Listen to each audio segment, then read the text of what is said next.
Welcome, everyone. This is your friend, the DN What If, here with another exciting fanfiction. Today, we're diving into the story of What If Deku Took Eri and Yaoyorozu on a city adventure? If you enjoy this video, don't forget to hit that like button and subscribe for more fanfiction content just like this. Now, let's get started with the fanfic. A day out.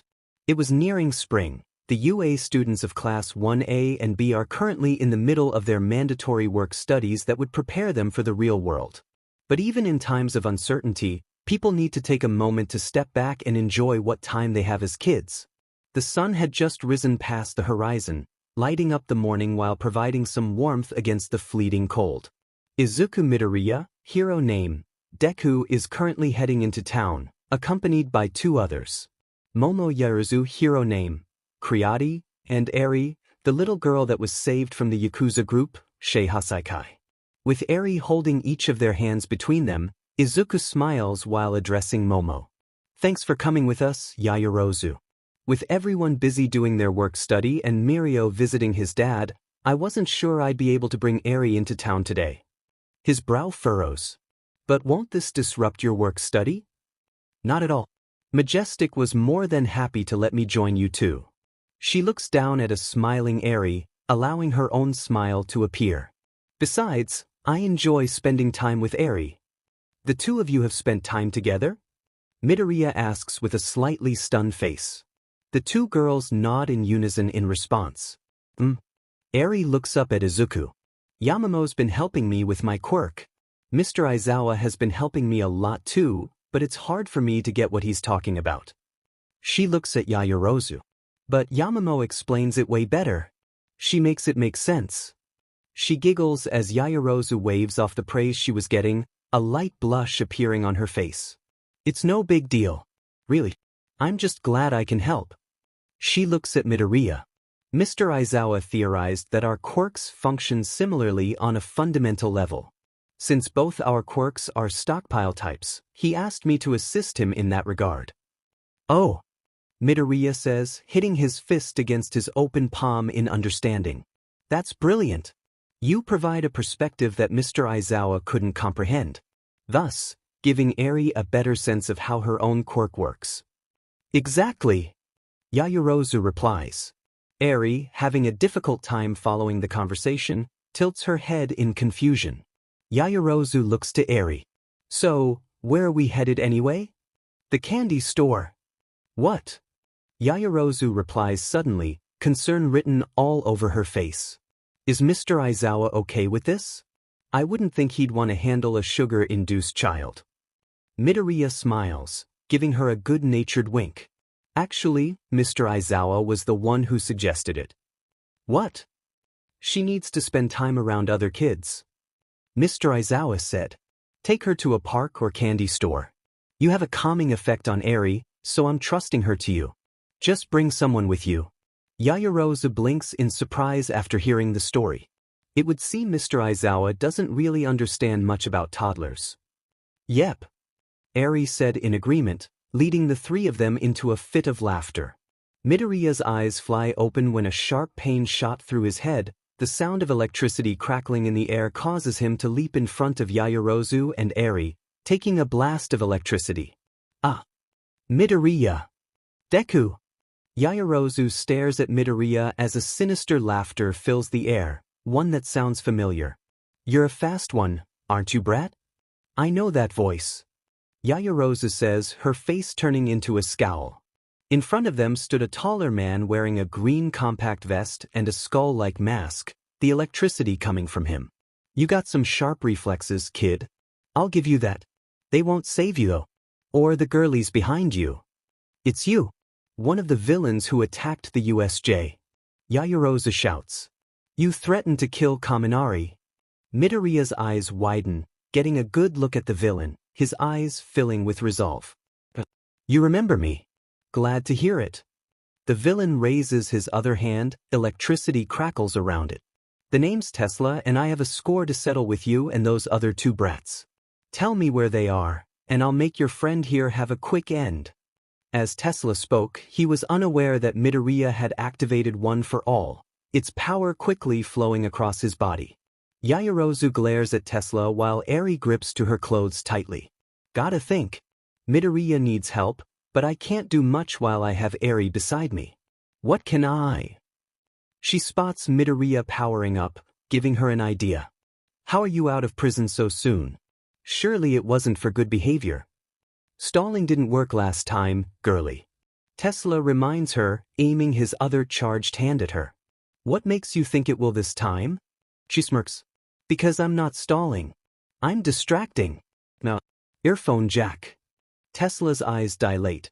He turns around quickly, moving his free hand out to repel the attack, only to see no one there. In that moment of distraction, his hold on Midoria loosens. Your turn, Deku. With a flex of his body, Midoria breaks out of the electricity, zooming to the building beside them.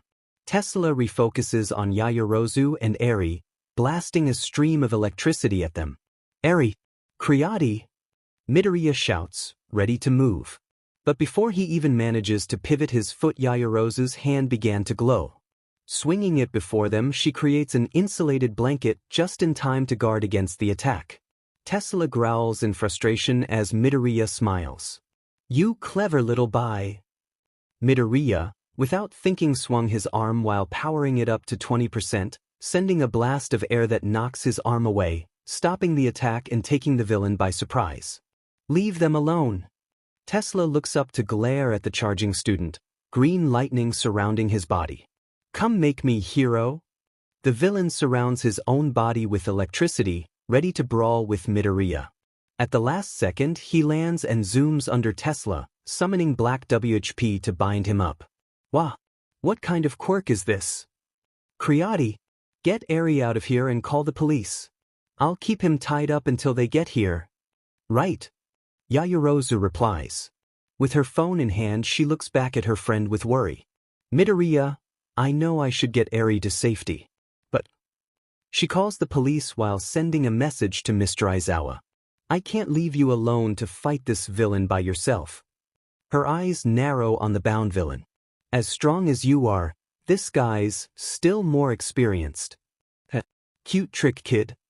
Tesla unleashes his power, using Black WHP to recapture Izuku in his electricity. But that's all it is. Izuku screams out as his body starts to seize up, the amount of voltage this time much greater than before. Deku! Yaoyorozu calls out. Eri grips onto her even tighter, her face distraught with grief. Yaoyorozu looks at her, the fear on the little girl's face giving her the courage to act. I have to help him. She grabs hold of Eri's hand and places her phone in it. Eri looks up at the older girl. Eri, stay under this blanket. Mr. Aizawa and the police will be here shortly. Where are you going? Yaoyorozu places her hand on Eri's hand and smiles. I'm going to help Deku. As she said that, Eri recalls the moment Mirio protected her from the quirk deleter bullet, the thing made from her powerful quirk. How he smiled at her, despite losing his quirk. Tesla struggles against Black WHP until he breaks free. Turning on the stunned Midoria, he lifts his electric-charged hand up, ready to blast him with even more voltages. This is where you die, kid. No. It can't end like this. Midoria glares at Tesla defiantly, managing to make a fist. I have to save them. Suddenly, a blob of RBB collides with the villain's charged hand, coating it with the substance and freeing him from the electricity. Tesla and Midoria look at the coated hand with shock before looking past the villain to see Yaoyorozu standing in front of the insulated blanket. She was holding a launcher she had created, needing to tear off the part of her clothes covering her mid-drift. Help's on the way, Deku. I'll support you until they arrive. What about Eri? I won't let this villain hurt her, or you. I swear it. Yaoyorozu. Midoria said softly. I hate to admit it, but I've underestimated the two of you. Tesla brings his hands up again, causing Midoria and Yaoyorozu to get into defensive positions. Seeing you both, trying to play as heroes distracted me. He slowly turns his body, aiming his charged hands at the two heroes in training. I won't repeat that mistake. Think, Izuku. I have to knock him out before he can hurt any of us. Air Force is too unstable without my gloves. Black WHP won't work either. That leaves.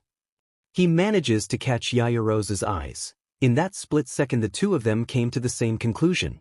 Tesla attacks, blasting bolts at both students simultaneously. Midoria easily evades the one meant for him. Yaoyorozu quickly creates a lightning rod that pierces the sidewalk, shooting a blob of RBB over her arm just before the bolt of electricity hit it, safely grounding herself and redirecting the bolt to the ground. During that maneuver, Midoria charges Tesla. One for all, shoot style. Tesla aims both hands at him, firing off multiple bolts. Upping the percentage of his legs to 40%, Midoria quickly rushes under the web of electricity to get behind the villain. As he does, a couple blobs of RBB hit Tesla in the back, creating a layer of RBB. Returning the percentage back to 20%, Midoria kicks the layer hard enough to send the villain flying a few feet before landing with a grunt. He rises to his hands and knees, glaring over his shoulder as the sound of sirens fill the air. Stand down, Tesla. The pros and police will be here any second. Yaoyorozu shouts, her RBB launcher trained on the downed villain. Tesla's eyes narrow before shooting open. Then I'll make this quick. Moving fast, Tesla launches a high-voltage bolt. Midoria and Yaoyorozu stand their ground as the bolt zooms past them. Eri! He cries out, the two of them turning to see the bolt was going to miss the blanket Eri was under. Their eyes dilate upon seeing Tesla's actual targets, two bystanders that had exited an alley. Look out! Midoria was in motion as he shouts while Yaoyorozu quickly moves to intercept the bolt with her grounded rod. But even as they moved to stop it, the two of them knew they would be too late to stop the attack from hitting the bystanders. As the two student heroes fought off Tesla, Eri knelt behind Yaoyorozu, protected by the insulated blanket, watching them. When she heard Midoria call out to her, she had been watching the bolt zip past her and towards two other people that had shown up. Memories of her rescue flashed through her mind, how desperate and scared the heroes looked but kept fighting regardless. She reaches out her hand, her horn glowing brightly. Ever since arriving at UA, Mr. Aizawa, Mirio, and Yaoyorozu have been helping her to control her quirk. Even now, she remembers Mr. Aizawa warning her not to use her rewind on any living thing unless given permission, no matter what. But a bolt of lightning isn't a living thing. The bystanders scream in horror as one of them attempts to shield the other with their body, expecting the bolt to hit any second. But as the seconds tick on and no bolt hit them, they both risk a look and, to their surprise, the bolt of electricity had miraculously stopped in mid-air right before hitting them. Tesla, Midoria, and Yaoyorozu all look on in disbelief as Eri had managed to not only control her quirk but use it to save the bystanders. The sound of her struggling snaps Midoria out of his stupor. His body moves on its own, ducking under the bolt to grab Yaoyorozu by her hips to move her lightning rod in the bolt's path. The action draws her attention to it, making her lightly blush as the bolt struck the rod. Eri stops her rewind before collapsing to her hands. Creati, the RBB, Midoria said before charging Tesla. The order gives her focus, pushing away the feelings that snuck up on her and fire more blobs at Tesla. They fly past Midoria, hitting Tesla's right shoulder and face, coating them in RBB as well as keeping him from evading the young hero's assault. I won't go down alone. You're done, Tesla. Midoria closes the distance, readying his leg for the knockout blow. St. Louis smash. As he twists his body to deliver his kick, Midoria fails to notice Tesla position his charged hand right at his chest. Right before his kick connects with Tesla's coated head and knocking him out, Tesla shot a high-voltage bolt right into the young hero's chest. "Du!" Yaoyorozu shouts. She drops the launcher and removes the lightning rod from her arm, racing to Midoria as both he and Tesla collapse to the ground. As soon as she reaches him, she drops to his side, quickly running through the first aid procedure. She nearly froze when she couldn't feel his heart beating, but her drive to save Midoria pushes her through it and begins performing CPR. Eri, breathing heavily, looks past the blanket that still was covering her as the bystanders knelt down beside her. She starts to cry as they watch Yaoyorozu try to resuscitate Deku. Please, Midoria, come back to us. Yaoyorozu bends down to perform mouth-to-mouth, Her need to save her friend combined with the sound of sirens fueling her belief she can still save him. You can't die. I won't let you. Suddenly, a strong surge of power flows through Midoriya's body, one she could feel while compressing his chest. It gathered to his heart, creating an electric shock that stung Yaoyorozu and jumpstarts his heart. She watches in relief and amazement as he takes a gasping breath before sitting up, coughing. Izuku. At the sound of his name, Midoriya turns to look at Yaoyorozu, seeing her joy at saving him. Momo. He said without even meaning to. He puts together that she must have performed CPR on him, making him blush a deep red. With Midoriya breathing again, Yaoyorozu was able to calm down enough to recall what she felt right before he woke up. Looking at her hand for a moment, she looks back at him. Midoriya. Deku. Yamamo. They both turn to see Eri and the two bystanders running towards them as police, ambulance and Mr. Aizawa and Ms. Midnight arrive. Eri crashes into the two of them, holding them both as she cries while the bystanders thank the three of them. As the paramedics and their teachers check on them, the police restrain Tesla and took him away while one stays behind to collect everyone's statements. Why is it always you that gets into trouble, Midoriya? Mr. Aizawa said with an exasperated breath. Midoriya looks away with an apologetic grimace as Eri squeezes his hand. Actually, sir, it was me the villain was after, not Midoriya. Yaoyorozu said with no small amount of guilt. What makes you so sure, Yaoyorozu? Ms. Midnight asks. He was one of the villains from the USJ attack. It seems he was after me, Jiro and Kaminari, as we were the ones who encountered him before Mr. Snipes saved us. I see. Ms. Midnight said. Vengeance is a far too common motive for villains. She gives the three of them a warm smile. But you two stood your ground despite that. Well done. Kriati. Deku.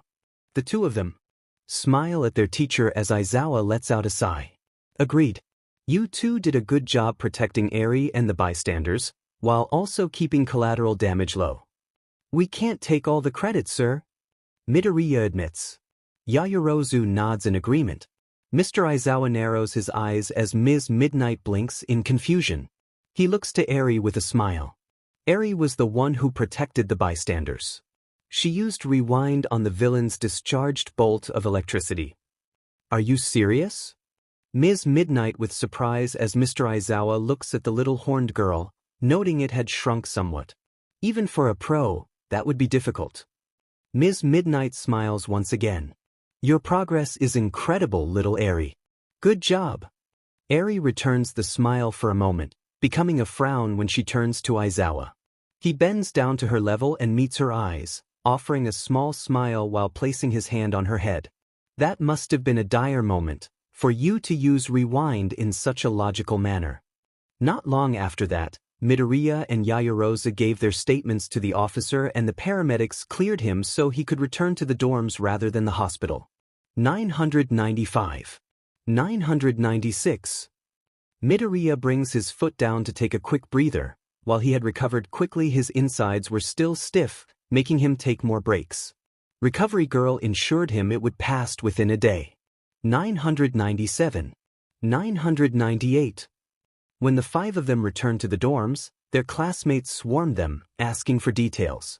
Jiro and Kaminari were even more upset they weren't there to help, sparking a debate regarding personal conflicts and knowing when to leave them for more suitable heroes.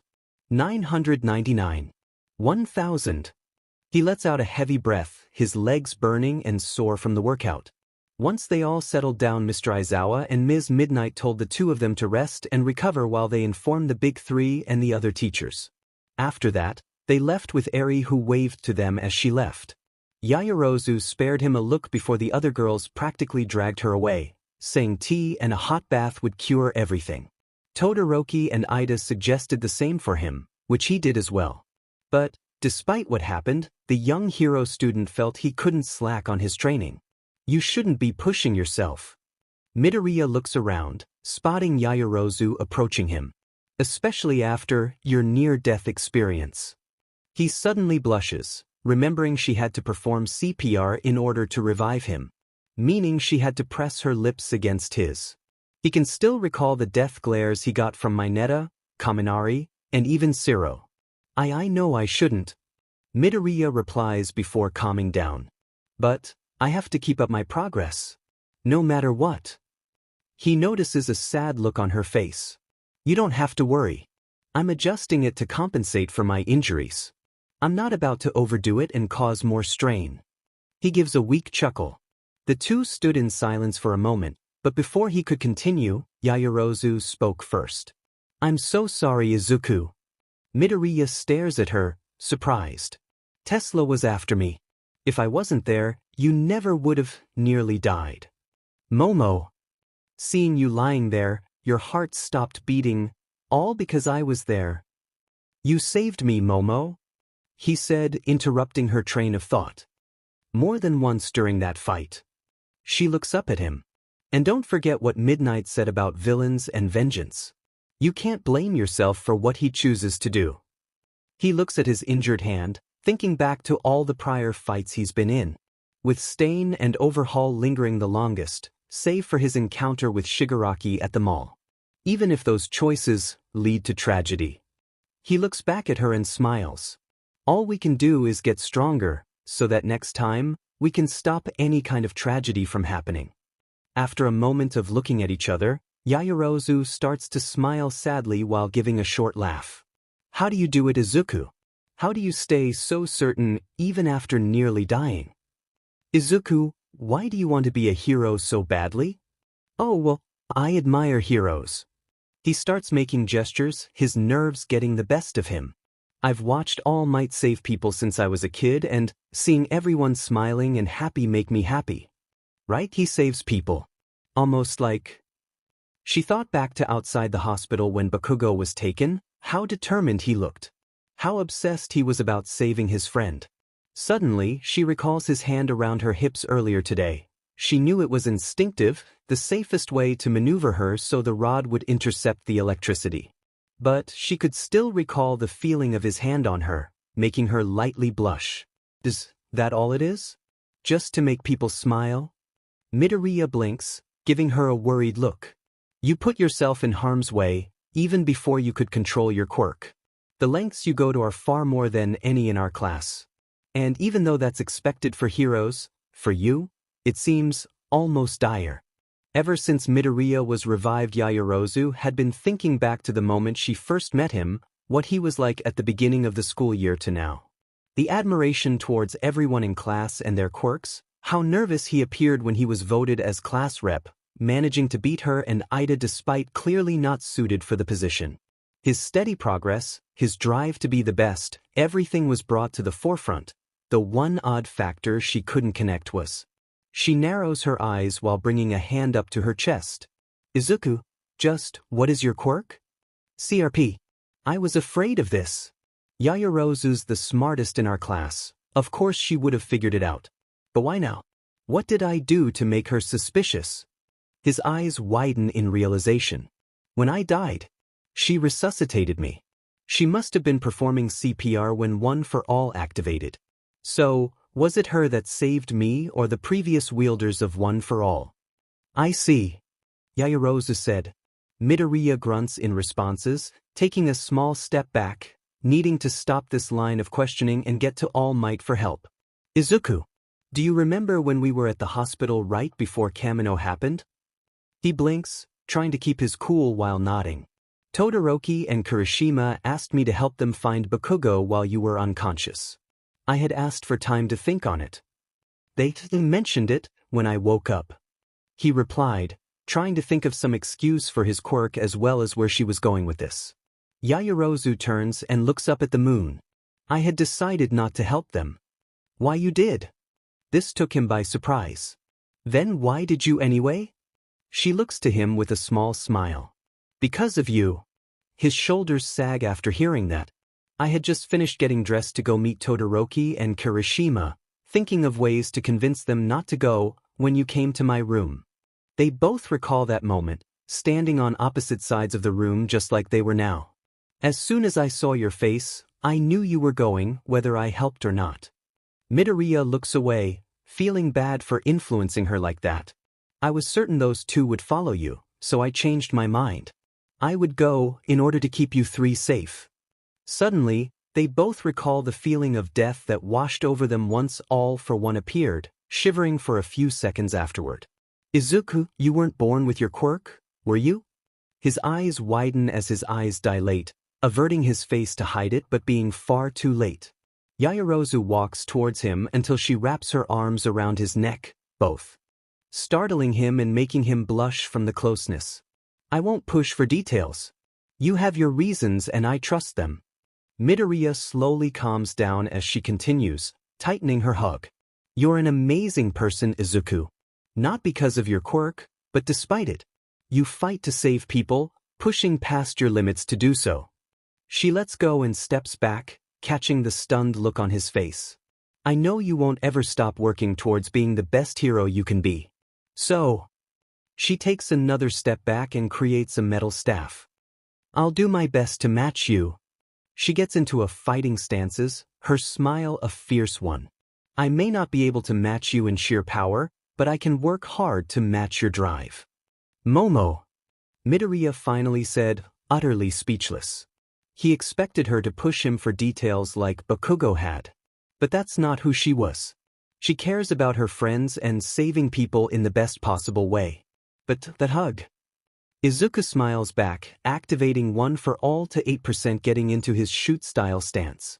To be honest, I think you have a better drive than me. Momo. Shall we test that? Yaoyorozu strikes, moving her staff at Midoriya. He moves his head, avoiding the attack. This starts their sparring match, trading skillful blows and smart tactics throughout. Out of everyone in their class, Bakugo was the best at combat, with Midoriya being a close second, tying with Todoroki. However, even though she was lacking in power and skill to some degree, Yaoyorozu was more than a match for the three in terms of strategy and tactics. Managing to prove it when she knocks Midoriya to the ground, using her staff and his own inertia. The two of them lock eyes as Midoriya continues their match, the two of them having joyful smiles on their faces. Unbeknownst to the two of them, a few of their classmates had been watching them from their rooms, unable to make out what was being said. Bakugo eyes Yaoyorozu, suspecting she had figured out the truth about Midoriya and his quirk. That idiot. He pulls out his phone and sends a text to All Might about his suspicions. That must have been a trying battle. Todoroki said, watching his two friends sparring. I'm glad they're okay though. As he turns away to go to bed, an odd tug from his chest catches his attention. What was that? He reaches up to touch his chest. Strange. This feeling. He thinks back to the time he was watching All Might with his mother, his fight with Midoriya at the sports festival, seeing Fuyumi smile during dinner after Endeavor fought in Hosu, when Natsuo was in danger. Why is my chest acting up from seeing those two together? You didn't realize how much it affected you. Yaoyorozu. Uraraka looks out the window of the common area with Tsuyu close by watching her friend. As she watches Midoriya and Yaoyorozu sparring, Uraraka couldn't keep her chest from aching at the sight. When the two of them came back, all the girls brought her to the baths to help her calm down and relax. But as she talked with them, Uraraka had noticed her friend was distracted. She suspected it had to do with the fight from earlier and was devastated when Yaoyorozu revealed Midoriya had technically dead for a few seconds. As she continued to say she had successfully revived him, Yaoyorozu went silent for a moment, making Uraraka nervous. What am I supposed to do now? She grabs her shirt by her chest and squeezes, her feelings for Midoriya returning stronger than before. Ochako. Tsuyu watches her friend struggle while keeping Midoriya and Yaoyorozu in her line of sight, unable to think of a way to help her friend navigate this possible love triangle developing. Her thoughts suddenly flash to Himiko Toga, concern of how she would disrupt this and whether Yaoyorozu was able to handle a deranged person like her. Midoriya and Yaoyorozu closed together, the two of them gripping onto her staff. Their smiles hadn't faded as they breathe heavily from the workout. As they look into each other's eyes, Midoriya begins to blush when his eyes quickly drift to her lips, remembering she had to have done mouth-to-mouth resuscitation before recalling that hug she gave him. His blush causes her to blush as memories of his hand on her hips spring to the forefront of her mind. In that instant, The two Hero Corps students allow their young age to ponder the same question. Does Izuku? Does Momo? Like me? Trust and feelings. Demenit, Deku. How could you let this happen? First me, now the class smarty breathes. USCK at keeping secrets. Midoriya sat there, enduring another round of Bakugo's shouting. He had barely walked through the door to their dorms after his light sparring with Yaoyorozu when his oldest friend grabs him by the collar and drags him all the way to the school, where All Might was waiting for. They reached their meeting room. Midoriya told the two of them about the talk he had with Yaoyorozu, confirming their suspicions that she knows something about his quirk. Midoriya hunches over, ashamed and annoyed. Give me a break, Kaken. I had technically died when she figured it out. That's no excuse. Stop being so weak and letting CRP like that happen. That's enough, young Bakugo. You've made your point. All Might interjects, giving the hot-tempered boy a stern loom. It was enough for him to back off at the very least. He looks back at Midoriya with a softer expression. So, you suspect she learned about your quirk while she was resuscitating you, correct? He summarizes. That's right. Midoriya said, a light blush appearing when he thought about her using mouth-to-mouth on him. That's the only time I can think of at least. Somehow, One for All must have activated while she was saving me. All Might looks to the side, recalling what One for All did when Midoriya was unconscious after the fight against Nine on Nabu Island. He looks back at Midoriya. Have you tried contacting the other wielders about this? I didn't think I needed to until Yaoyorozu confronted me. After that, well? He looks at Bakugo glaring at him. Kaken brought me here. Huh? You saying it's my fault you're so pathetic? No. That's not it at all. Midoriya says while shaking his hands in front of him. Well then, now's as good a time as any. Give it a try, young Midoriya. All Might encourages. Looking back at his mentor, Midoriya nods before closing his eyes. He activates One for All while trying to remember what it felt like the last time he spoke with one of the vestiges, the one that originally had black WHP. As he concentrates, All Might and Bakugo watch him silently for a minute or so. Finally, he lets out a sigh, releasing his quirk.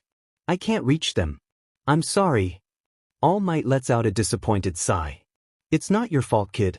Even I wasn't able to communicate with them for all the time I had the power. So, what now? Bakugo asks. We can't let Yaoyorozu wander around, knowing Deku's quirk wasn't originally his. She'll connect the dots sooner or later, given she was there when All for One showed up. All Might and Midoriya look at Bakugo, sharing the same worry. With the news that All for One can steal quirks, she might even conclude that Deku got One for All directly from Nutsack Face himself. That's an unpleasant image.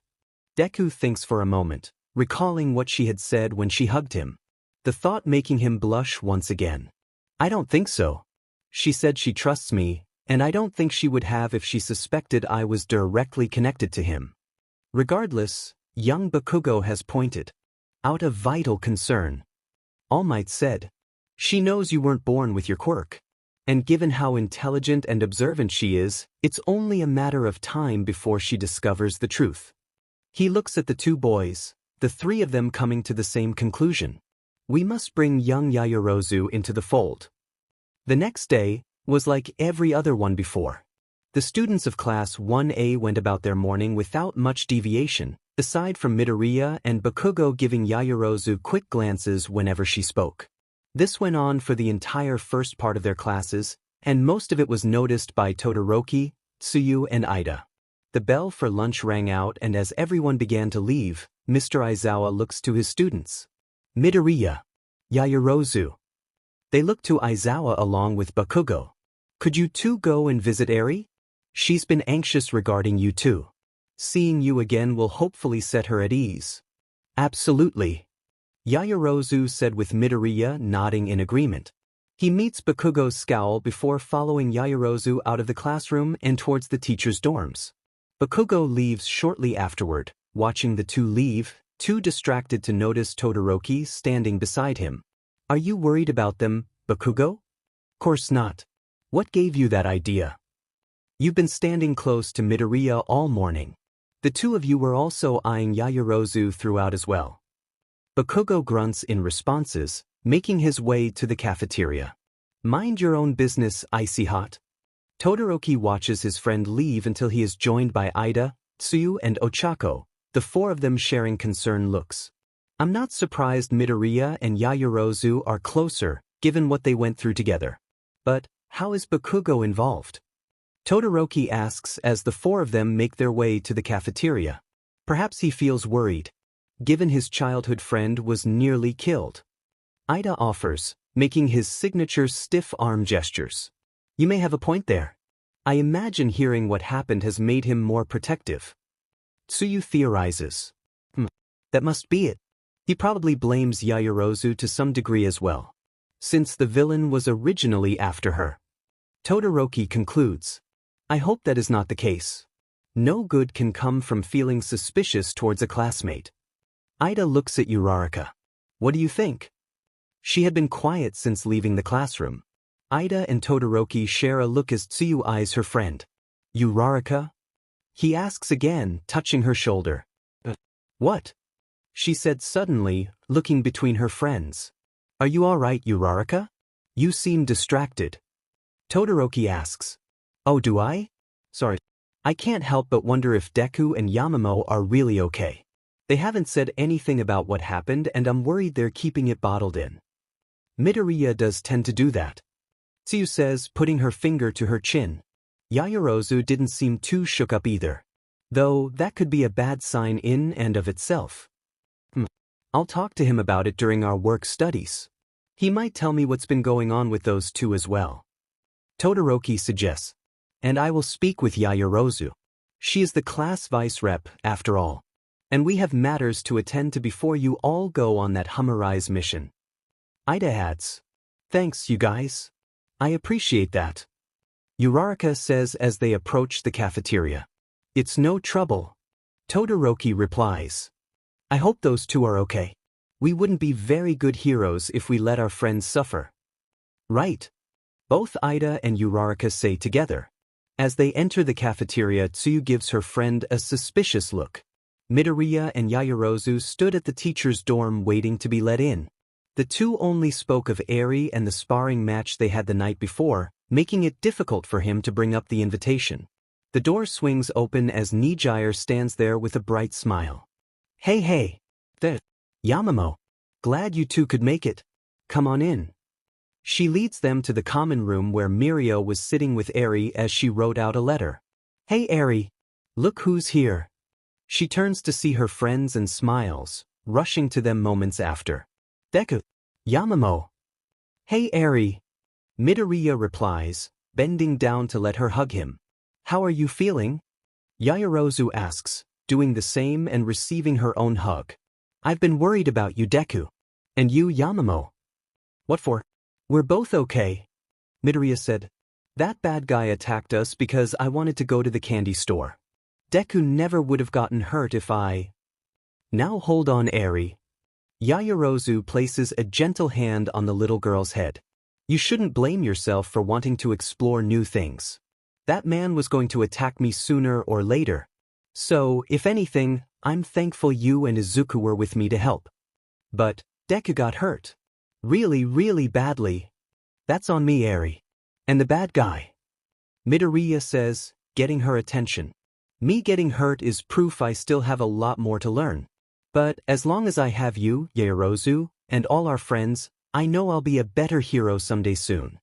We'll all be better heroes. Yaoyorozu corrects, getting smiles from everyone.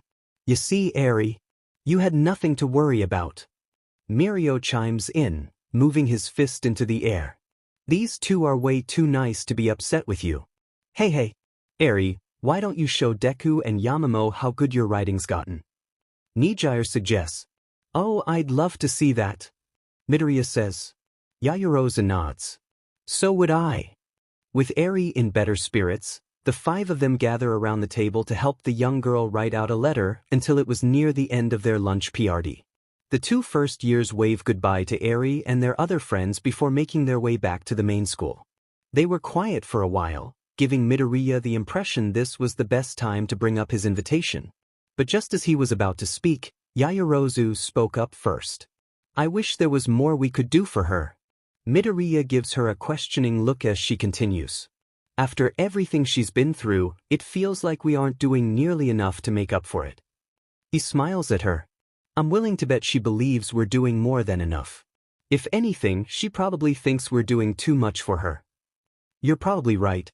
Still. She pumps her fists in front of her while having a determined expression.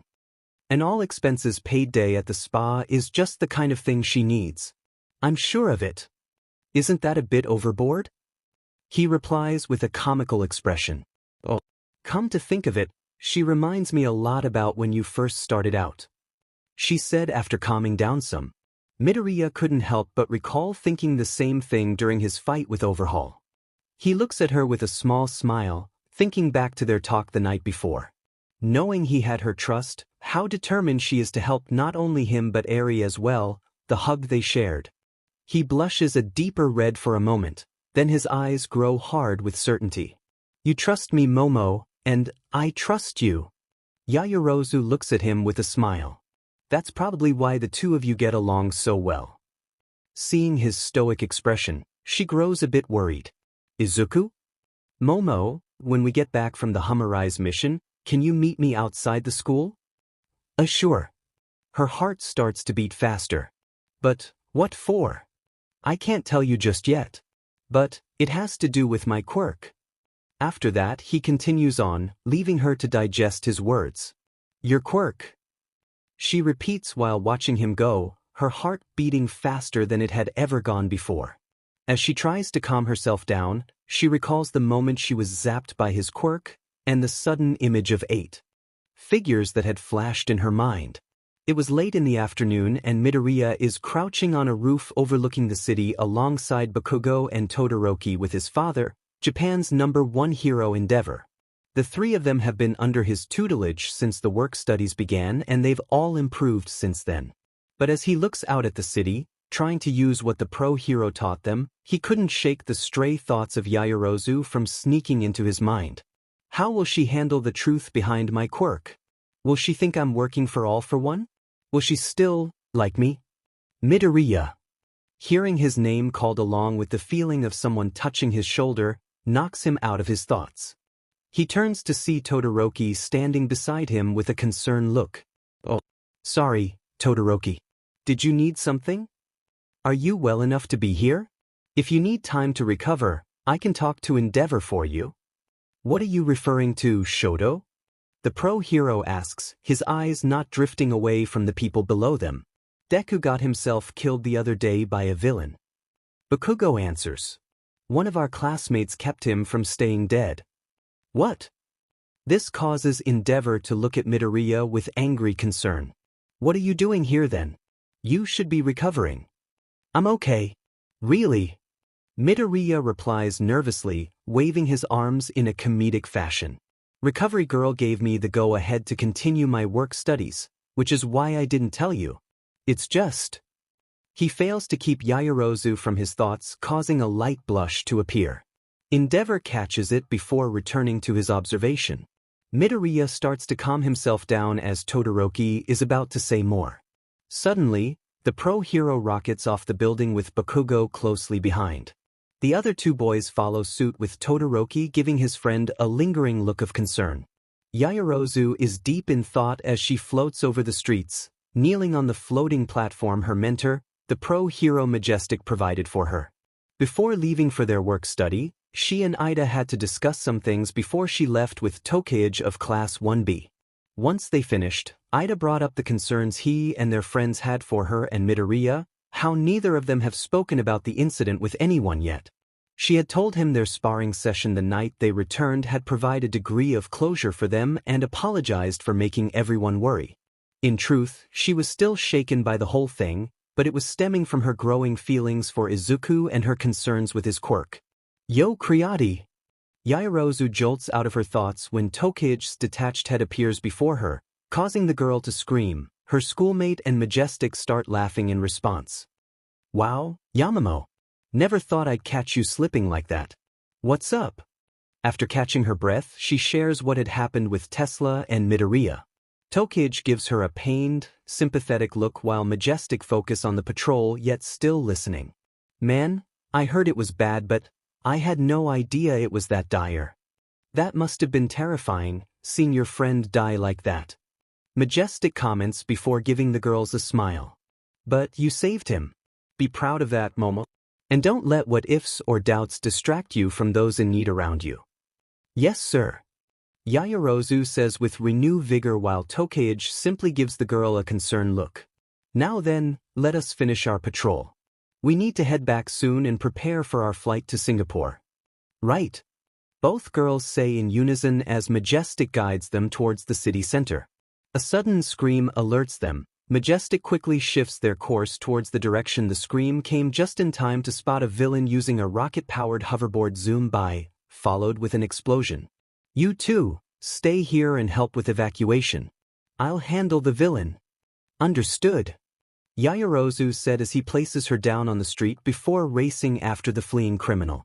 She looks to Tokage as the girl reassembles beside her. Tokage, go check the explosion area and direct everyone away. I'll do the same here. On it. She says, breaking apart again before heading for the now growing fire. As her pieces rush past, a girl stands in a dark alley hidden as she watches the chaos. Arg. What an amateur, setting off a bomb like that. If he were a real thief, he wouldn't have needed to use a bomb. She looks at the flames that were caused by the bomb with a look of disdain. So much for my night out on the town. And I really wanted to paint the town red today. She says with a crazed giggle. Just then, Yaoyorozu runs past the alley, rushing to aid an injured man. The girl eyes her. I recognize you. From the sports festival. A gust of wind blows towards her, carrying Yaoyorozu's scent, making the girl's eyes widen with excitement. You're friends with... She watches as Yaoyorozu finishes tending to the man before rushing off again. Grinning with a crazed pleasure, Himiko Toga pulls out a knife, her gaze looking from the hero student to the wounded man. Maybe I'll get that girl talk after all. Yaoyorozu hurries to a crossing before setting up barriers to block off the dangerous area, directing people away and towards a temporary triage she and other first responders had set up. This way, everyone. You'll be safe, I promise. She shouts. People who pass her giving their thanks and praise as they go, causing a small smile of pride to form on the young hero's face. Thank you so much, young lady. I don't know how I'll ever repay you. There's no need for thanks, sir. I'm glad to. She stops suddenly, recognizing the voice. She looks to her side to see the same man she had helped earlier, giving her an odd look. Wait, what are you? Suddenly, the man pulls a knife, moving it at Yaoyorozu. Her reflex kicks in, creating a shield to deflect the attack, slamming it into the man enough to pushing him back a few steps. She stands her ground as the people around them quickly back away while the attacker recovers. Are you involved with this crime? She shouts. Are you kidding? I'd never be this flashy. I'm more of a silent and deadly person. He smiles wide as he backs towards a nearby alley, with Yaoyorozu steadily following. I was just enjoying myself when I smelt something wonderful. He flips the blade, holding it in reverse grip. Everyone, make your way to the end of the block. You'll be safe there. She orders, standing her ground, her eyes never straying away from the attacker. This man, I've never seen him before today. Could he be friends with Tesla? She thought while slowly entering the alley after him. And what is it that you smell? He grins widely, his eyes becoming manic. 3 of the people I love most.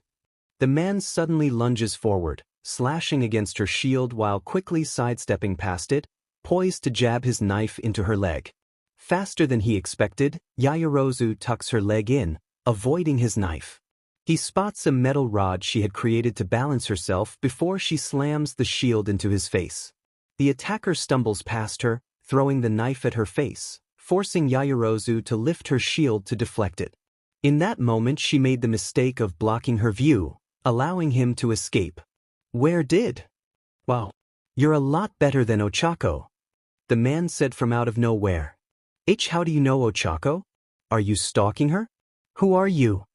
Yaoyorozu shouts, brandishing the metal pole as a weapon along with her shield. I love Ochako and Tsutu. They're my favorite girls. But I love Izuku the most. Wait, Azui and Izuku as well? Her mind works fast to recall what those three have said whenever they encountered.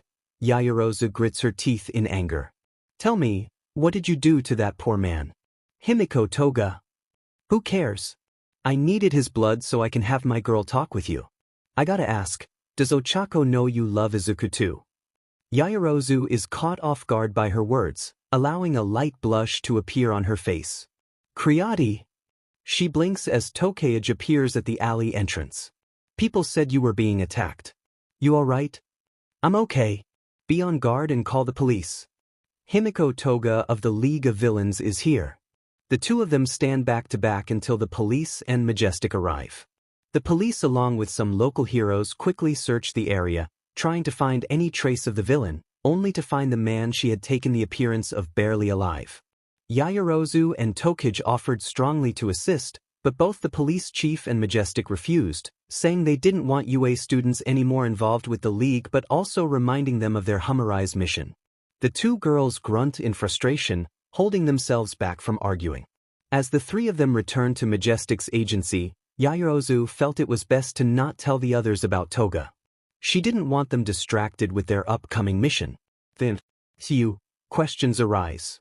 The Humorize mission was a success. The trigger bombs were all accounted for, Flecked Turn and those that sided with him were sent to prisons all across the world, and the heroes from Japan all return home to celebrate with their friends and classmates.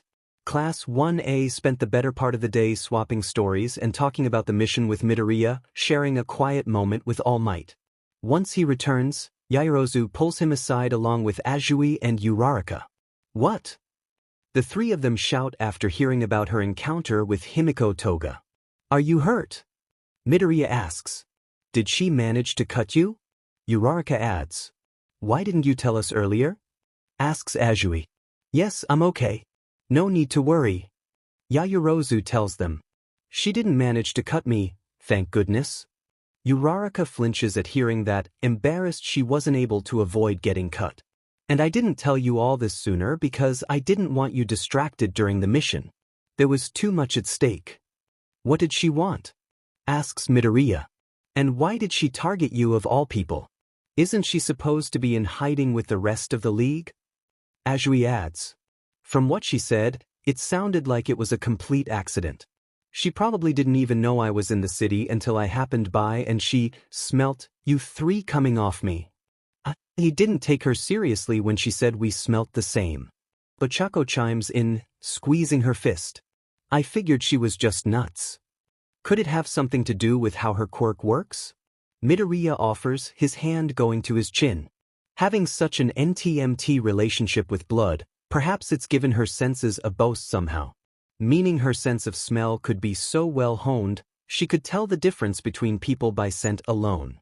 As he goes on with his muttering, the three girls watch with nervous smiles, having forgotten how detail-oriented he can get. Ochako's smile turns into a frown before glancing at Yaoyorozu, a hint of embarrassment within her eyes. Azui catches it. We get it, Midoria. You can stop now. The boy stops suddenly, finally realizing he had gone into a tangent again. He laughs nervously as Azui continues. In any case, I'm glad you weren't hurt, Yamamo. The other girl smiles with a nod before Azui looks back at Midoria. And speaking of getting hurt, you look like you've been through a lot again. You should go and get some rest. She's right, you always push yourself too far. Ochako said while pumping her arms. I agree. After so many ordeals in such a short time, you must properly recover to prevent lasting damage. Yaoyorozu adds. I appreciate your concern, girls, but really He starts to say but takes a nervous step back upon seeing all three girls giving him stern expressions. Go. To bed. They said at the same time. Izuku. Said Yaoyorozu. Deku. Said Ochako. Midoriya. Said Azui. Okay.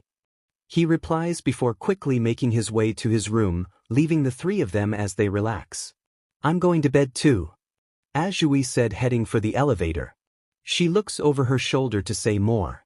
Ochako, didn't you have something you wanted to ask Yamamoto? What I mean.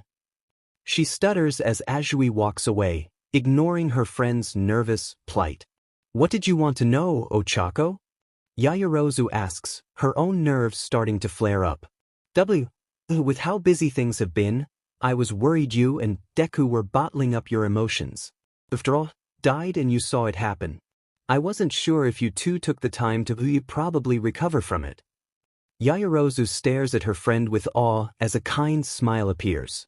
I appreciate that, Ochako. And I'm positive Izuku would as well. Ochako flinches when Yaoyorozu said his name. I'm sorry for making you worry. But rest assured, we've both taken the necessary steps to recovering from that ordeal. Hey, good. I'm glad to hear it. Ochako replies with a genuine smile. The two of them stare at each other for a moment. Yaoyorozu could see something was stirring within her friend's eyes that lead to her thinking back to the night she and the other girls were talking about their new super moves. And how Ochako had reacted to Ishido's teasing regarding Midoria. Her own nerves grew until a light blush crosses her cheeks, which causes the other girl to blush as well. Ochako.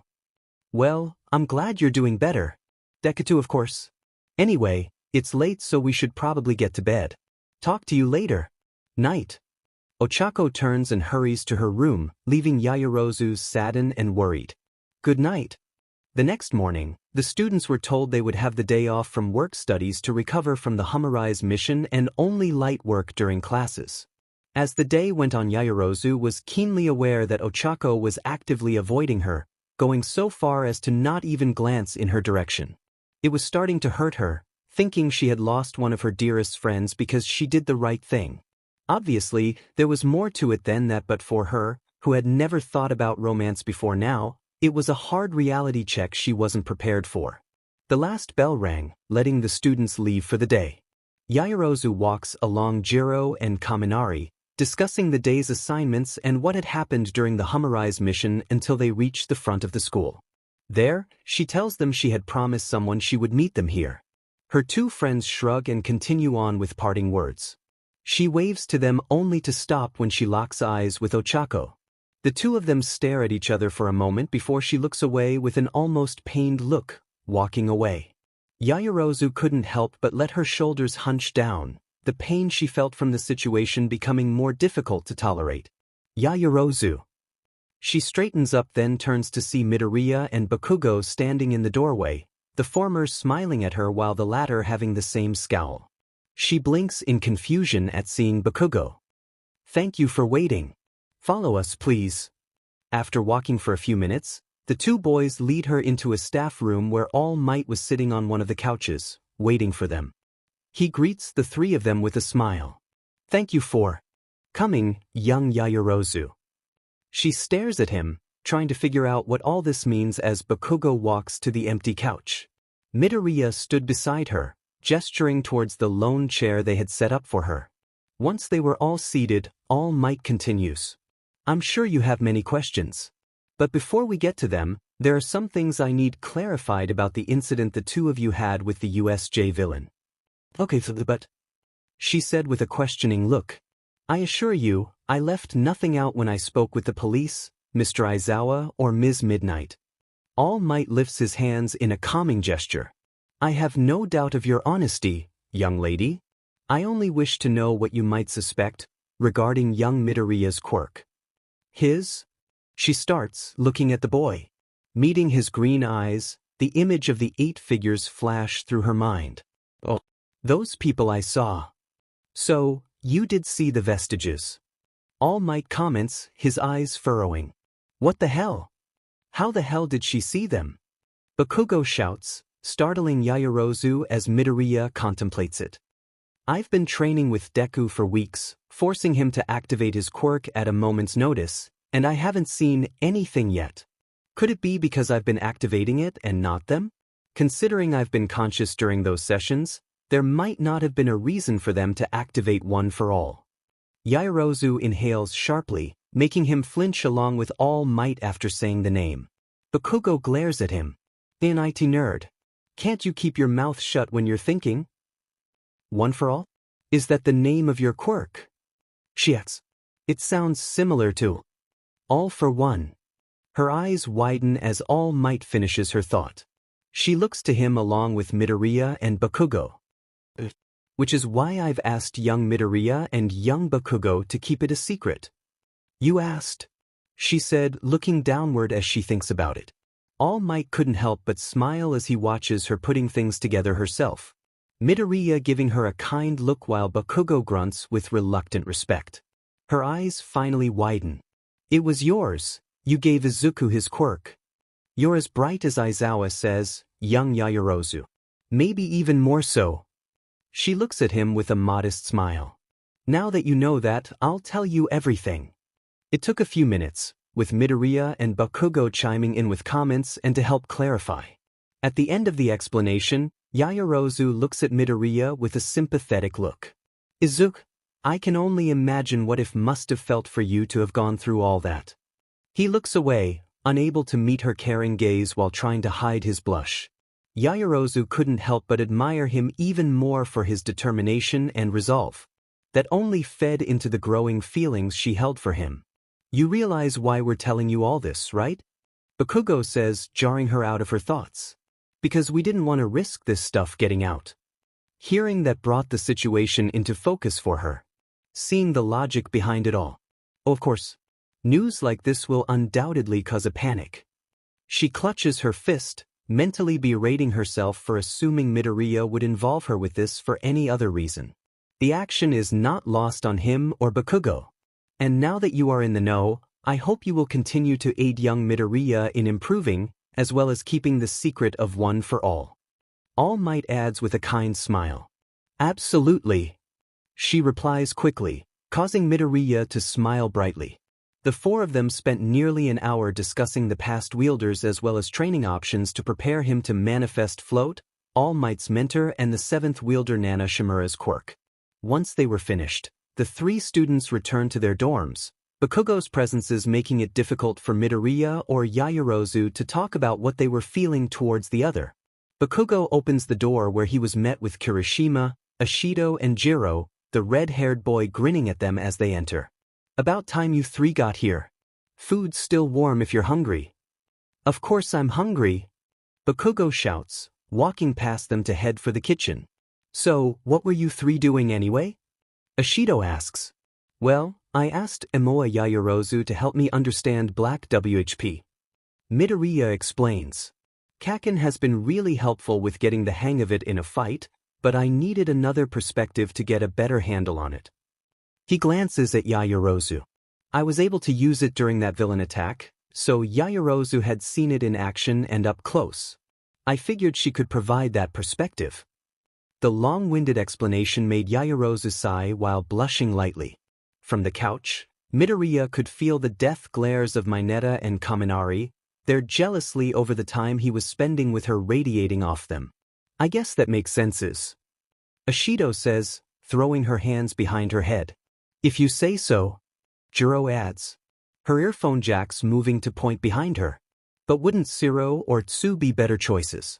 No offense, Yamamo. Midoria blinks in understanding. Oh, you're right. I should ask them if they could help sometime. He lifts his hand to his chin. Maybe Uraraka as well. Ochako.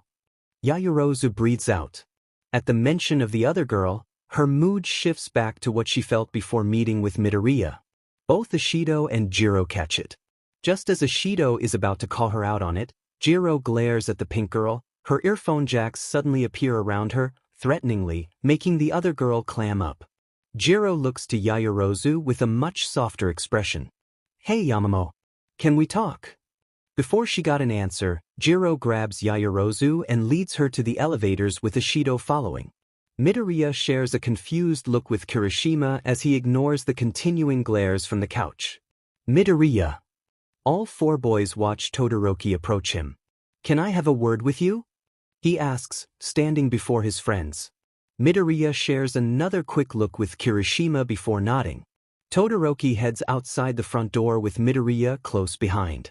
Kirishima looks at Mineta and Kaminari. Is it just me, or do you guys also feel like something's up? You mean besides Midoriya getting a kiss from Yaoyorozu? Mineta replies bitterly, his jealous scowl not once leaving his face. You really need to let that go, man. Kirishima said in a flat tone with a blank face. It wasn't even a real kiss. Ever since Midoriya and Yamamo fought that Tesla guy from the USJ attack, there's been this weird vibe to them. Kaminari points out. I mean, he did technically die right in front of her. So, yeah. Kirishima said sadly. The three of them starting to feel bad after thinking about what that sort of thing could do to someone. As they were contemplating that, Bakugo was eating what was left of the food, eyeing the three of them. He grunts in response before heading for his room, all while Ida watched. Yaoyorozu, meanwhile, was all but dragged into Jiro's room with Ishido close behind. Alright, spill. Ishido asks before the other two girls even sat down on her bed. What's going on between you and Midoriya? She asks with her hands on her hips. Wow, Mina. Subtle much. Jiro says with a sigh of annoyance. Yaoyorozu couldn't keep the blush from appearing across her face. It's hard to explain. She began, focusing on her hands that she had placed on her knees. During the fight with Tesla, he attacked two bystanders. I had created a lightning rod and was about to intercept it, but Eri managed to catch it using rewind. Oh, seriously? Shido said, both shocked and impressed. That kid's a mini rocker, doing something as punk rock as that. Yes, it was incredible. She stopped the attack just in time, but it was quickly straining her. So, without even thinking about it, Izuku. Her blush grows even darker as she squeezes her skirt. Moves my lightning rod in the attack's path by grabbing me by my hips. He what? Ishido says loudly, nearly screaming. Her eyes bulging out of her head in shock as her own face starts to get flush. No way. I didn't think Midoriya had it in him. Jiro adds, her own face growing redder. He probably didn't think much about it at the time. His focus was on helping Eri and those bystanders. I know that. But Yaoyorozu goes quiet, trying to put into words how she feels without mentioning one for all. Todoroki is the only other boy who's touched me while in the heat of battle, having to shove me to avoid Mr. Aizawa's attack. And Aways had to use his quirk in order to save me, fusing our arms together and even using his body to shield me when that Nomu was about to finish us off. But, for some reason, it's Izuku grabbing my hips that makes me flush whenever I think about it. It's love. Yaoyorozu grows redder as Ishido leaps onto the bed shouting with excitement. Seriously? What? Is that your go-to answer for stuff like this? Jiro counters. Ishido glares at her and sticks her tongue out. It's probably overcharged emotions and stress from having seen him die right in front of her. Jiro looks to Yaoyorozu with a sad smile. Something as intense as that can't be easy to shake off so soon. Yaoyorozu looks at her friend for a moment before looking back at her hands. Perhaps. But, the thing is, that didn't happen until after he grabbed me. When I think back to that compared to when, it's much more pleasant. She clarifies with a soft smile. That proves it. You're in. Ishido starts to say, an aura of love surrounding her. Would you stop saying it's love? Jiro cuts her off, unable to keep herself from blushing. Oh come on, Jiro. How can you say that? Just look at her. She's completely smitten over Midoriya. Ishido said as Yaoyorozu covers her embarrassed face with her hands. You see? She's acting just like Uraraka did. Uraraka? Yaoyorozu demeanor changes drastically, her hands sinking to her chest as her face shifts into a pained grimace. Jiro and Ishido flinch at the sight with Jiro shooting a glare at the other girl laughing nervously. What I meant to say was, Mina, you should probably leave now. Jiro suggests, through her clutched teeth. I'll just go to bed then. She makes her way to the door, maintaining the same nervous smile. Night. With that she leaves. Jiro lets out a heavy, annoyed sigh as Yaoyorozu brings her hands to her lap. She knows, right? Jiro asks, looking at her saddened friend. Is that way she was avoiding you all day?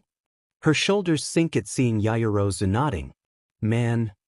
What should I do, Jiro? She asks as tears start welling up in her eyes. I hadn't even thought about romance before now. Not seriously, anyway. And Uraraka is my friend. I don't. I wish I could help here, but I'm just as in the dark about this sort of thing as you are. Jiro replies nervously. I mean, Midnight probably would know, but can't you try talking with Ochako again? You are really good with negotiating. I doubt there's anything I could say that would ease her worries. She was already nervous about her feelings towards him when she was the only one with them. Now, she's suddenly got me to contend with. The two girls sat in silence for a few moments. Finally, Yaoyorozu looks up from her hands. Maybe I should talk to Ms. Midnight about this. Wait, really? Jiro cries out as Yaoyorozu stands up. I wasn't all that serious about it. Given she's kind of. She blushes as her friend makes for the door. Hardcore when it comes to her outlook. Yaoyorozu giggles. That's true. But.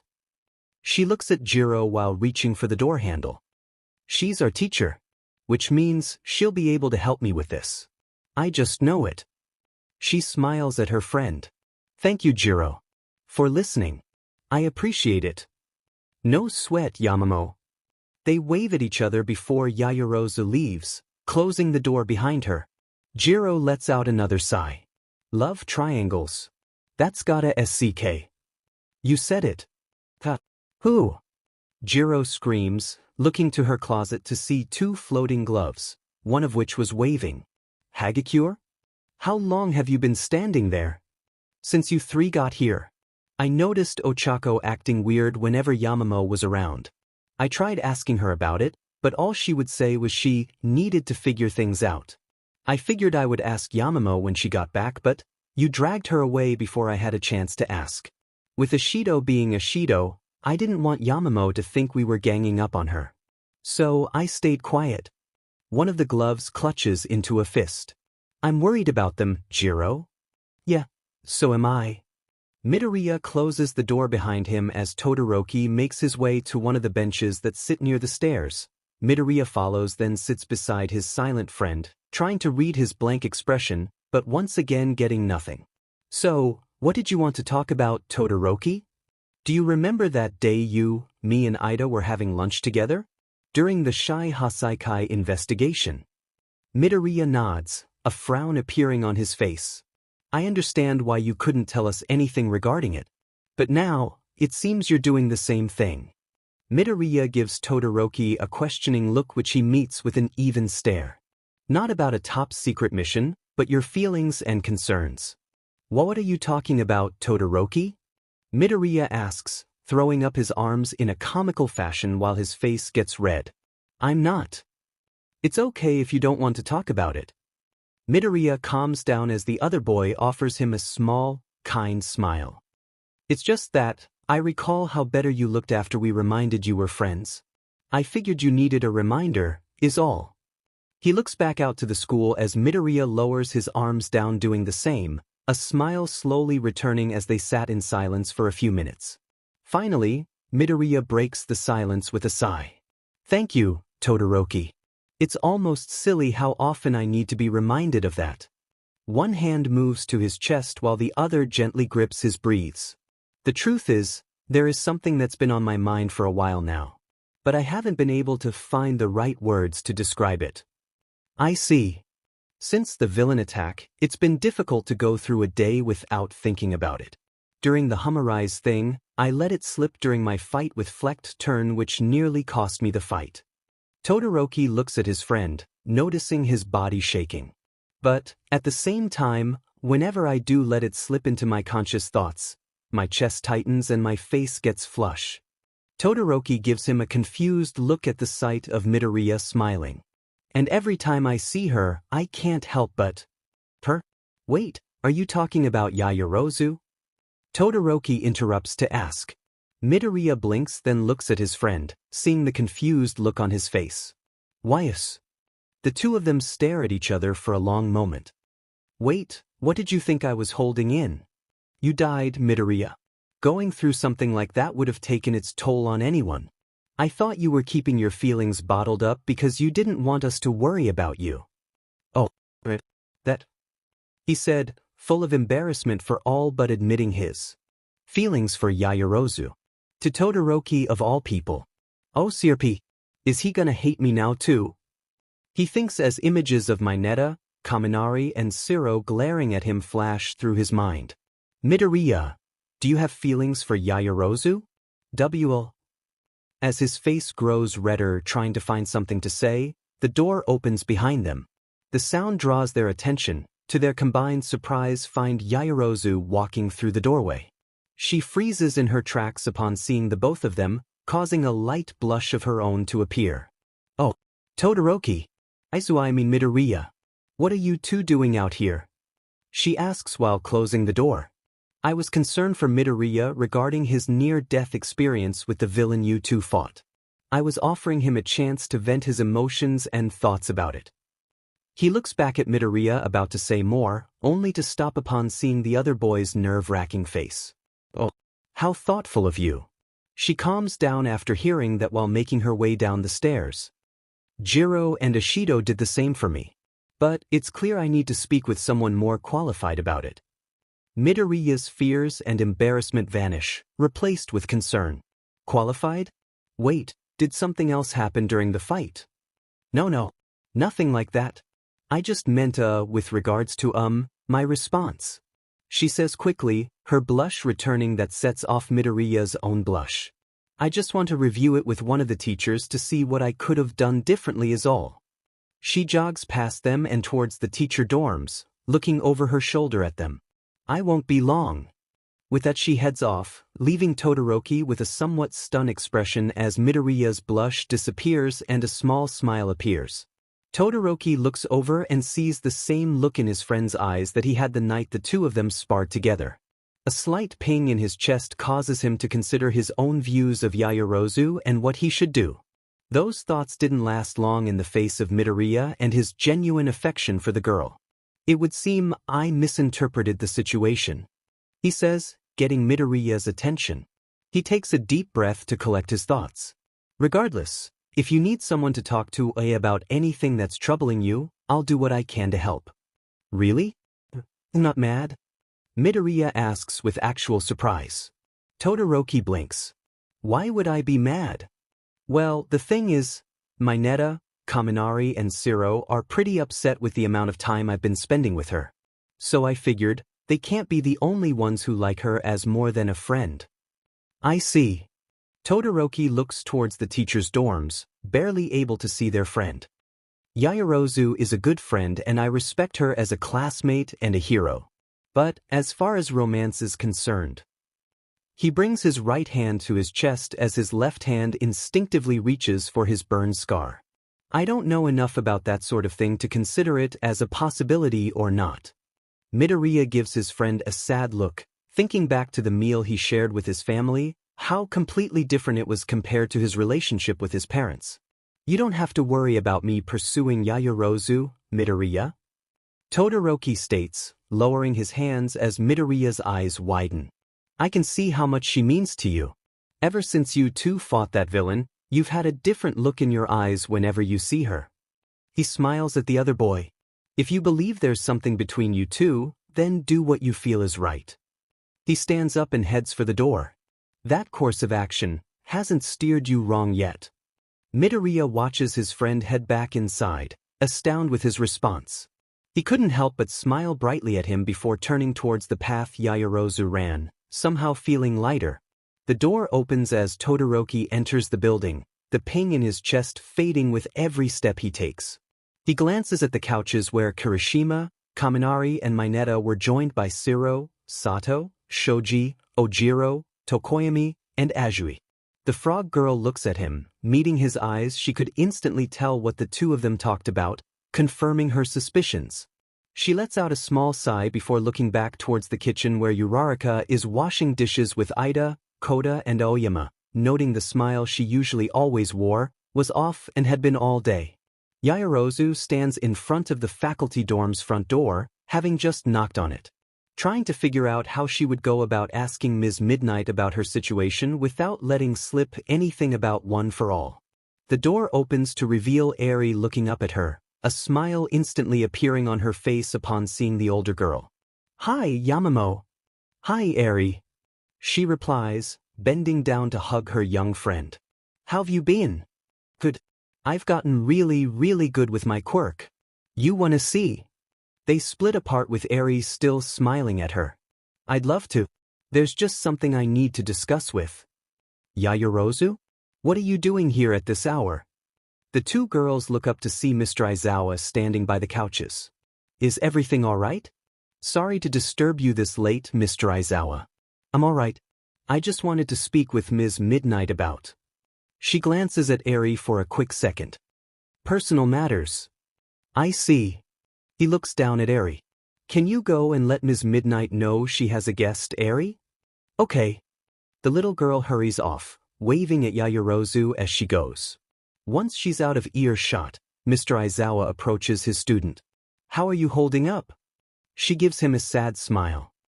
"More than I expected, to say the least." "I know what you mean," he replies, thinking back to Kurojiri and the friend he once was. "I'm glad you're reaching out about this. Now, if only Midoria would do the same." "You don't have to worry, Mr. Aizawa. Todoroki and Bakugo are supporting him." She giggles. In their own ways. This causes a small smile to appear on her homeroom teacher's face. My, what a surprise. They look back to see Eri and Midnight standing at the bottom of the stairs. "Good evening, Yaoyorozu. To what do I owe the visit?" "Hello, Ms. Midnight. I was hoping to discuss something with you. If you have a moment, that is." "Of course, my dear girl. I always have time for my students. Shall we take this to my room then?" With a nod, Yaoyorozu gives a short bow to Mr. Aizawa before following Ms. Midnight, giving Eri a pat on her head as she passes. After the short climb, the two of them reach her room. The rated R hero lets her student enter first, closing the door before walking past the stunned girl to sit on her desk chair. She gives her a knowing smile. "Well, what do you think?" Yaoyorozu grew bright red upon looking around her teacher's room. All her walls were covered with alternative equipment that leans into the realm of BDSM, with posters of herself and other men and women wearing similar themed gear. She was certain this was highly inappropriate for her to be seeing all this, figuring what one does with their own room is their business. But inviting a student of 16 into a place decorated like this.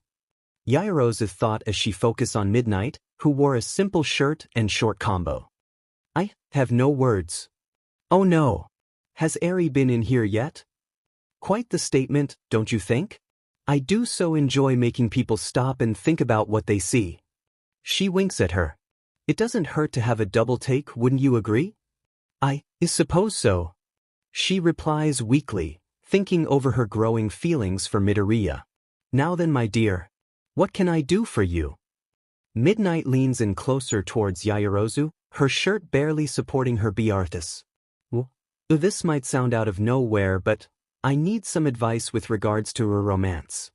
Her face turns a shade pink. "Oh, my dear Yaoyorozu," Midnight says with excitement, leaning back into her seat while clasping her hands together. "That is unexpected. I would have thought Jiro would have been the first of your class to come visit me about this." The young girl blinks. Meanwhile, back at the dorm, Jiro sneezes while sitting with the other girls in the common room. Midnight looks at Yaoyorozu with a soft, concerning expression. "Tell me, does this have anything to do with Midoria and what you had to do in order to save him?" Yaoyorozu looks down and nods, the blush fading, but still present. "No need to feel embarrassed, Yaoyorozu. It's perfectly natural to form stronger bonds with the people you save. Even more so if that person is a friend. That's not the problem I need advice on." Yaoyorozu clarifies. This time, Midnight blinks in confusion at the young girl. She looks up at her teacher then continues. "You see, I'm not the only one with strong feelings for Izuku." "I see. I assume the other girl is Uraraka, correct?" This makes Yaoyorozu look at her with surprise before nodding. Midnight smiles a knowing smile. "I picked up on them after her team won against Class 1B. How Ashido's teasing made her react." She frowns. "I also see your concerns. The two of you, pining for the same boy. But neither of you wants to ruin your friendship. This is a delicate dilemma. She crosses her arms under her brsds. Have you spoken to her about this? Tried. Once it finally dawned on me, I tried to talk to her about it. But she ran off before I could. She's been avoiding me ever since. She finishes, her blush gone and her eyes growing moist. The girl's probably never experienced competition of the heart before. Midnight comments, giving her student a sad look. She may even give up her pursuit if she feels inadequate. Why would she think that? Yaoyorozu genuinely asks, throwing Midnight for a loop. What could she possibly feel inadequate about? She has just as much a chance of being with Izuku as I do. Midnight stares at the young girl before her, flabbergasted, her eyes briefly looking down at the student's chest. She genuinely believes that too. What a modestly naive girl you are, Yaoyorozu. She coughs into her fist before replying. Be that as it may, you now share a harrowing experience with Midoria that Uraraka hasn't. And as I said earlier, heroes and those they save often develop a bond with each other. You not only saved his life, you also brought him back to life. She gently lays a hand over Yaoyorozu's hand, offering the girl a sad smile. And that means something, even if he doesn't show it. Yaoyorozu meets her teacher's gaze, thinking back to the recent time she spent with Midoria, how much happier he seemed. Not to mention being let in on the secret of One for All. She couldn't deny they had gotten closer in such a short time. But then, an image of Ochako appears in her mind, making her sigh sadly. So, what should I do? I don't want to let go of what I have for Izuku. But, at the same time, I don't want to lose Ochako as a friend either. Then, you must go beyond plus ultra and fight for both your friendship with Uraraka and your growing affections for Midoria. She said with enthusiasm that startles Yaoyorozu as she stands before her. Take heart of what I said at the start. It's always good to have a double take, no matter what it is. She places her hands on her student's shoulders. If the problem you face seems to have no answer, then re-examine it another way. She winks at her. I'm certain a bright girl like you will figure this out in no time. In a way that helps all three of you. The young hero in training looks at her teacher, her tears running with joy rather than sadness as a bright smile shines on her face. She stands and hugs the older woman. Thank you, Ms. Midnight. I'll do my best. Midnight returns the hug, her pervy side showing in her grin as their BRCs press against each other. Anytime, Yaoyorozu. I'll always be here for you, should you ever need me. The two separate after another moment. Yaoyorozu leads the two of them out of the room and back to the common area. There, she promises Eri she and Midoria will stop by tomorrow and see how good she's gotten with her quirk. She gives her a hug before saying good night to the three of them as she leaves. Midnight and Aizawa share a concern, knowing look as a picture of Jaka Hospital is in the middle of Aizawa's laptop. A cool breeze blew across her face as Yaoyorozu returns to her dorm building. She blinks in surprise to find someone sitting on the bench. A smile grows across her face but slowly turns into a frown the closer she got. Once she was close enough, Uraraka looks up with a frown of her own. Ochako? What are you doing out here so late? The other girl flashes her a sad smile. I could ask you the same thing, Yaoyorozu, she said before she stands up, her smile returning to a frown. I'm sorry for avoiding you since we last spoke. I've been thinking a lot about what I want, and what you and Deku have, and whether I should let go of what I have for him. Ochako, you don't need to. Yaoyorozu starts to say, getting cut off by the determination in the other girl's eyes as she stares her down. The same kind of determination she's seen in Midoria. I've decided I'm not giving up on him. Ochako announces, getting into her combat stance. Yaoyorozu stares in shock. Don't get the wrong idea, you are my friend Yaoyorozu. But I can't ignore my feelings for Deku. And, since you have similar feelings for him.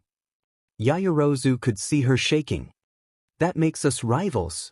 Standing her own ground, Yaoyorozu's frown shifts into a hard, determined glare as well, matching her friends. I challenge you, Momo Yaoyorozu, to a sparring match. The winner gets to admit their feelings to Deku. As the two girls square off outside, Azui watches from the common area alongside Ishido, Jiro, and Hagakure. The four of them standing close together watching their friends about to come to blows. Standing not far away with the barest of understanding what was happening, Ojiro, Aoyama, Shoji, and Koda silently watch, worrying about what was to come. Tuchako, you say we're still friends? But I noticed you stopped calling me Yamamo. She meets the other girl's hard stare, unable to not see the similarities to Midoriya's earlier feud with Bakugo. She clutches her fists tightly. I had hoped we could talk about this. Figure out a way to settle this situation without coming to blows. She brings her arm up in front of her and creates a metal rod. However, you've made it quite clear that words won't resolve this. Ochako's eyes widen as she watches Yaoyorozu get into her own fighting stance, momentarily taken aback by her rival and her fierce gaze. I accept your challenge. Ochako Uraraka. Hey, different roles, same hospital. It's the start of the spring season and almost every hero in Japan is on a perilous operation, including the hero corps students of UA's Class 1A and B, split into two teams, the one tasked with securing Jaka Hospital and capturing the comatose Shigaraki and Dr. Garaki, the right-hand man of All for One, along with any Nomu they've managed to create, is led by the number one hero, Endeavor, along with many of the top heroes and UA teachers. Midoriya, Bakugo, Todoroki, Ida, Koda, Azui, Uraraka, and Nijire were a part of the evacuation effort for the civilians living around the hospital. The other side of the operation was led by the number 4 hero, Edge Shot, where most of the pro heroes and students are a part of. Their tasks were to capture the Gunga Villa, while the vast majority of the Paranormal Liberation Party had gathered for a meeting and capture them, including the members of the previous League of Villains. Yaoyorozu stands alongside her classmates acting as the rear guard of the operation, tasked with stopping any fleeing villains. As the operation is underway, she reassures Jiro their classmates on the front line would be just fine. Despite her words, she couldn't stop herself from looking out towards the direction of Jaku, where Midoriya was. At the same time, Midoriya was helping evacuate the residents of an apartment building when he stops to look towards the Gunga Villa, thoughts of Yaoyorozu lingering in his head. Momo! He breathes out as he grips onto his chest, a pang of regret resting within. Hey Deku! Come on! We can't stop now! Uraraka calls out while approaching him. Taking note of the direction he was focusing in, she figures out who he was thinking about. Forcing a smile on her face, she touches his shoulder. I'm sure she's all right. They wouldn't have her do anything too dangerous. Besides, Yamamo wouldn't want you worrying about her while there are people that need help. Letting out a firm breath, Midoriya turns and smiles at her. You're right. I need to focus on what I can do right now.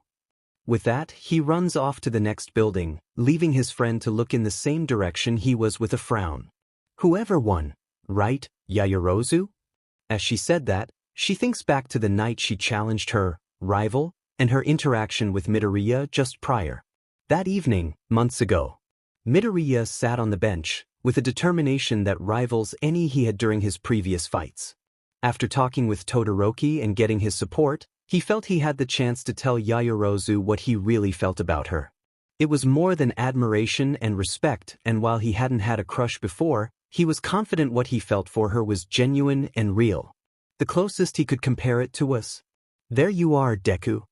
He looks back over his shoulder to see Uraraka walking down the stairs towards him. Have you eaten yet? If you don't hurry, you'll end up going to bed hungry. She warns with a sweet smile. Just as he was about to say something, his stomach rumbles loud enough for the both of them to hear. He chuckles nervously as she giggles. I suppose you have a point. Still. He looks back out toward the path that leads to the teacher's dorm. There's something I want to say to Momo first. Uraraka grimaces as a sharp pain shot through her chest at the mention of Yaoyorozu, even more so when he used her first name. A shadow grows over her eyes as she bends her head downward, her fists turning white from her tight grip. Hey Deku? Could I talk to Yaoyorozu first? He looks back at her, catching her odd posture. Yes. What did you want to talk to her about? He asks while standing up. Suddenly, her demeanor shifts back to her usual, sweet self as a smile appears on her face. Just some girl stuff we need to settle on.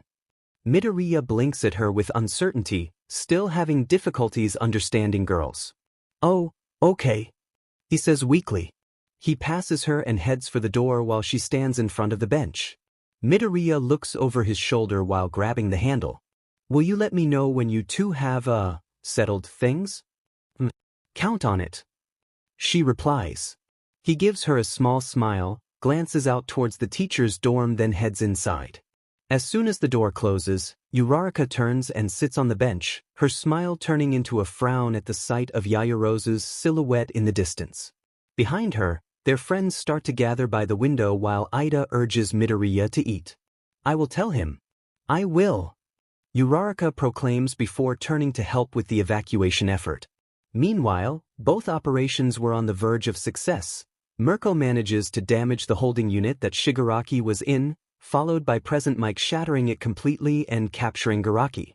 On the Gunga Villa front, Kaminari, Tokoyami, Komori, and Hananuki were on their way back with Fat Gum as the pros flooded the villa, having sealed off the escape routes and trapped the members of the Liberation Party within. Hawks had confronted Twice and Cementos. MT Lady and Edge shot lead the charge in capturing everyone else, including Mr. Compress and Himiko Toga. Then, Hawks kills Twice and Shigaraki awakens. Midoriya froze in the middle of the street as the first wielder of One for All warns him of Shigaraki's awakening. But unbeknownst to him, Yaoyorozu felt a sharp ping from her hand in the same spot One for All had shocked her. She looks at her hand then towards Jaku, her face growing fearful. Izuku. He's gonna be fine, Yamamo. Jiro said, it now being her turn to comfort her friend. They all will be. I wish I could believe that, Jiro. But I can't shake this feeling. The two girls, along with their classmates, remain on standby, waiting to hear about anything. Demenit. You kids stay here. Pro heroes, we're moving to support. One of the pros orders, drawing the students' attention in a bad way. Are the pros leaving? Mineta asks nervously. I thought we had everything under control. There's something coming this way from the villa. Shoji announces, one of his duplicates stretched above them to see over the trees. Jiro bends down, sticking one of her earphone jacks into the ground. Her eyes widen with a gasp. He's right. Whatever it is, it's big. Really, really big. This news causes the students to start worrying about what they should do, with Yaoyorozu looking from the villa to the hospital's direction, struggling to think straight. Kriati, can you hear me? Yaoyorozu blinks, recognizing the voice. Ms. Midnight? She replies, her hand pressed against her communicator. You know what's coming, don't you? Yes, Shoji and Jiro are tracking it now. Listen carefully. No one in our ranks has the power to stop that thing. So, we need to drag it. Midnight says with certainty, fighting through the pain of her injuries. What? Are you sure that's the best course of action? We don't have a choice, Kriati. Make a tranquilizer strong enough to put that thing to sleep, and give it to the pros. But, Ms. Midnight, the pros have all left already. Then, it's up to you students. Do whatever it takes to stop more people getting hurt. Midnight encourages as she struggles to stand, an approaching mob of villains getting closer. She smiles. You're a bright girl, Yaoyorozu. I'm confident you'll figure this out. And help everyone. She sharply turns to face the approaching enemy. Be strong. All of you. Ms. Midnight. Yaoyorozu shouts. The other hero students talking about Midnight's order and how they'll tranquilize it, looking to her for answers. She presses her hands to her head, struggling to think of what to do. Oh, Ms. Midnight, she sounded injured. Why else would she turn to us? Her teacher's last words brought her back to the last time they spoke with each other and how confident in her she was. She drops her hands and glares at the ground. Earphone jack. Tentacle. Keep track of the villain's movements. And if possible, tell me its size and weight by your best estimates. Both students nod at her. You got it.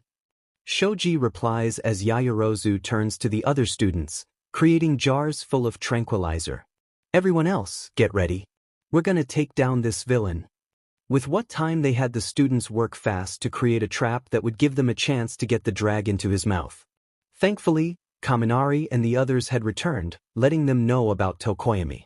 Hananuki softens the ground enough to catch the giant while Mineta threw his purple ball into it along with long, durable rope.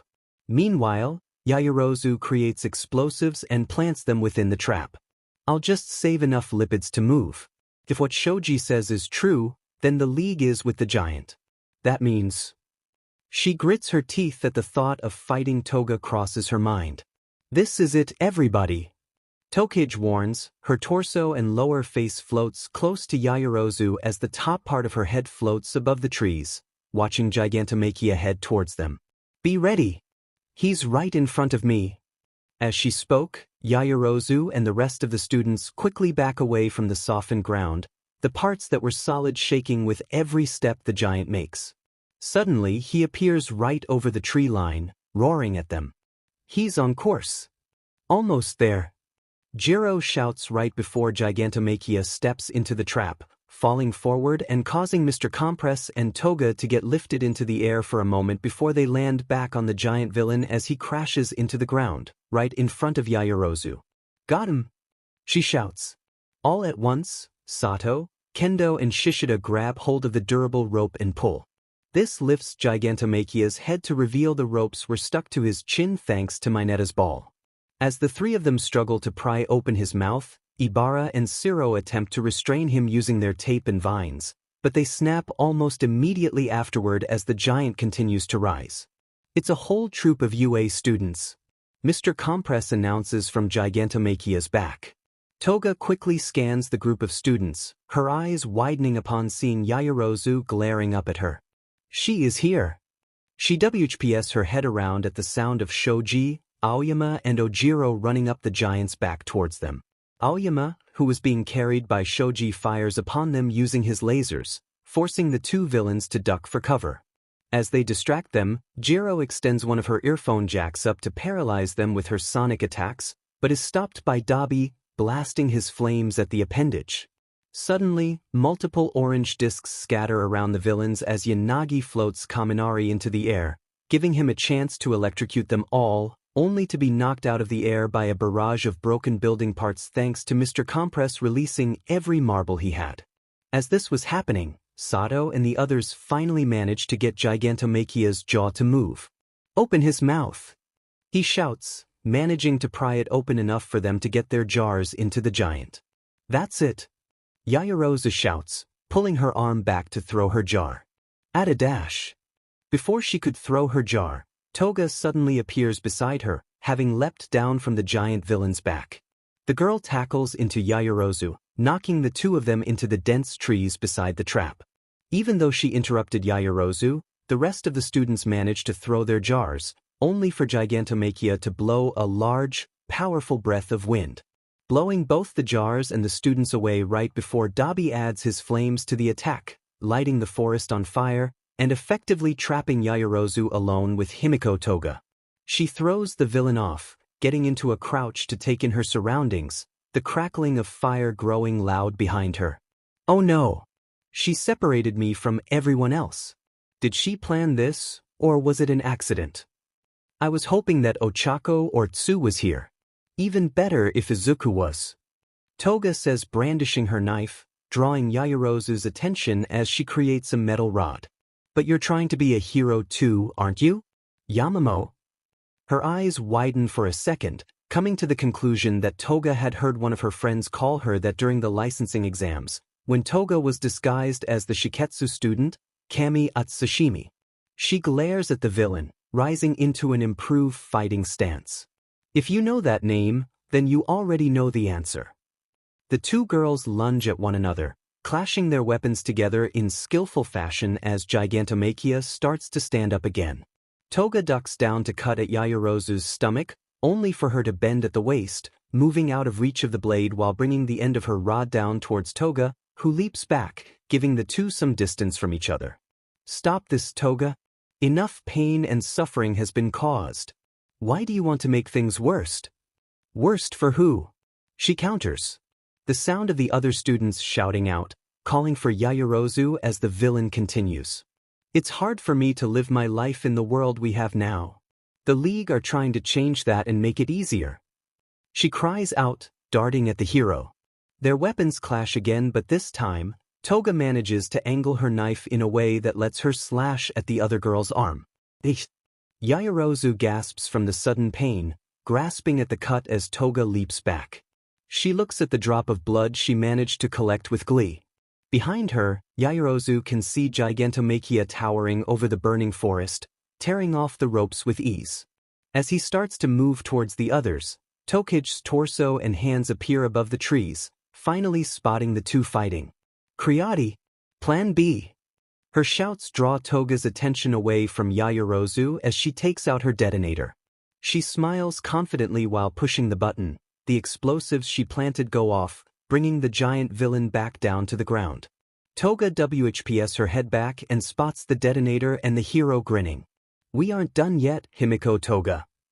She pockets the detonator as Tokige joins them, glaring at Toga while floating beside Yaoyorozu. You need to go, Creati. That giant freak won't stay down for long. I'll handle Toga, Tokige said as the villain puts the drop of blood into a vial. No! Tokige eyes Yaoyorozu. I'm sorry, but I need to face her.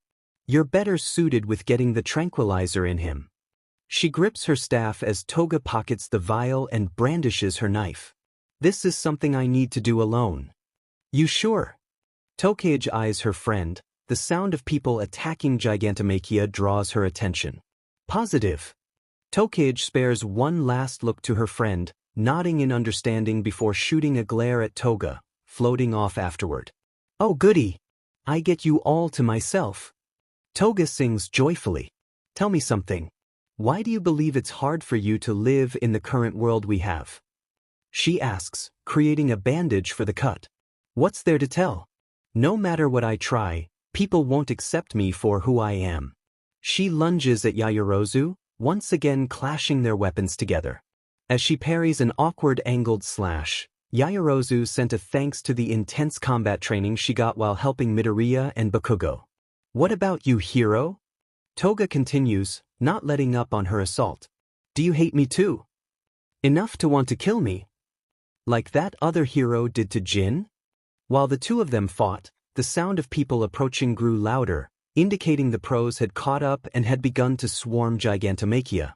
Suddenly, the lady crashes onto the giant villain and starts to pry his mouth open just as Ashido leaps through the blue flames, protected by her. Impressive acid armor move. The two girls cross their weapons, locking themselves into a struggle with Yaoyorozu looking at Toga with shock. What hero would do that? Who was it, Toga? She asks, memories of her crying mother flashing through her mind. That number 2 bird guy. He killed Jin. My friend. As she shouts, Toga pushes against the hero enough to position herself to sweep her legs, tripping them. Before Yaoyorozu had a chance to recover or counterattack, Toga grabs her wrist, forcing her grip to loosen enough to knock the staff out of her hand, landing on top of the hero student. Suddenly, Yaoyorozu felt the touch of the blade against her throat. You haven't answered any of my questions, hero.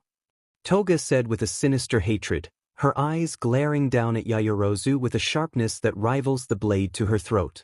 So I'll ask you again, Yamamo, what do you want to do to me? Do you want to kill me too? Yaoyorozu glares up at Toga, meeting her threatening demeanor while trying to hide how terrified she was. But then, she spots something within the villain's cold eyes, a glimmer of something familiar to her. Something that brought her back to that day when she knelt over Midoria, desperate to bring him back to life. Her eyes widened slowly, recognizing what she was seeing. Without meaning to, Yaoyorozu's body relaxes despite the knife still pressed against her throat, causing Toga to lose some of her malice. I don't want to kill you, Toga. I don't want to kill anyone. Nor do I want anyone else to die. Toga eases up a bit more, seeing the sincerity in the young hero's eyes. I'm sorry your friend died. Truly. Not too long ago, I nearly lost a friend who is very dear to me. She couldn't keep her tears back. The image of Midoriya's dead form burned into her mind's eye. I know what it's like to lose a friend to death, Toga. She grabs Toga by the wrist, getting the knife away from her throat while the villain was stunned by her honest response. And I refuse to let that happen ever again. Suddenly, a lady crashes to the ground beside them. The force of the impact was enough to send the two girls tumbling towards the fire. As they go, Toga pushes away from Yaoyorozu, the two rolling to a crouch, stopping a few meters away from each other. They stare at each other, a shadow of an understanding passing between them just as Ashido crashes close to her friend. Kirishima! She screams, turning to Yaoyorozu as Tetsu reaches the pink girl. Yamamo! Kirishima needs help. Okay. She turns to say, turning back to find Toga gone. She grunts with disappointment before rushing towards her friends. We need fire support. She yells. Tetsu nods before running past the stunned Ashido to relay the order. Pinky! Let's go! She grabs her friend and runs for the established fallback point.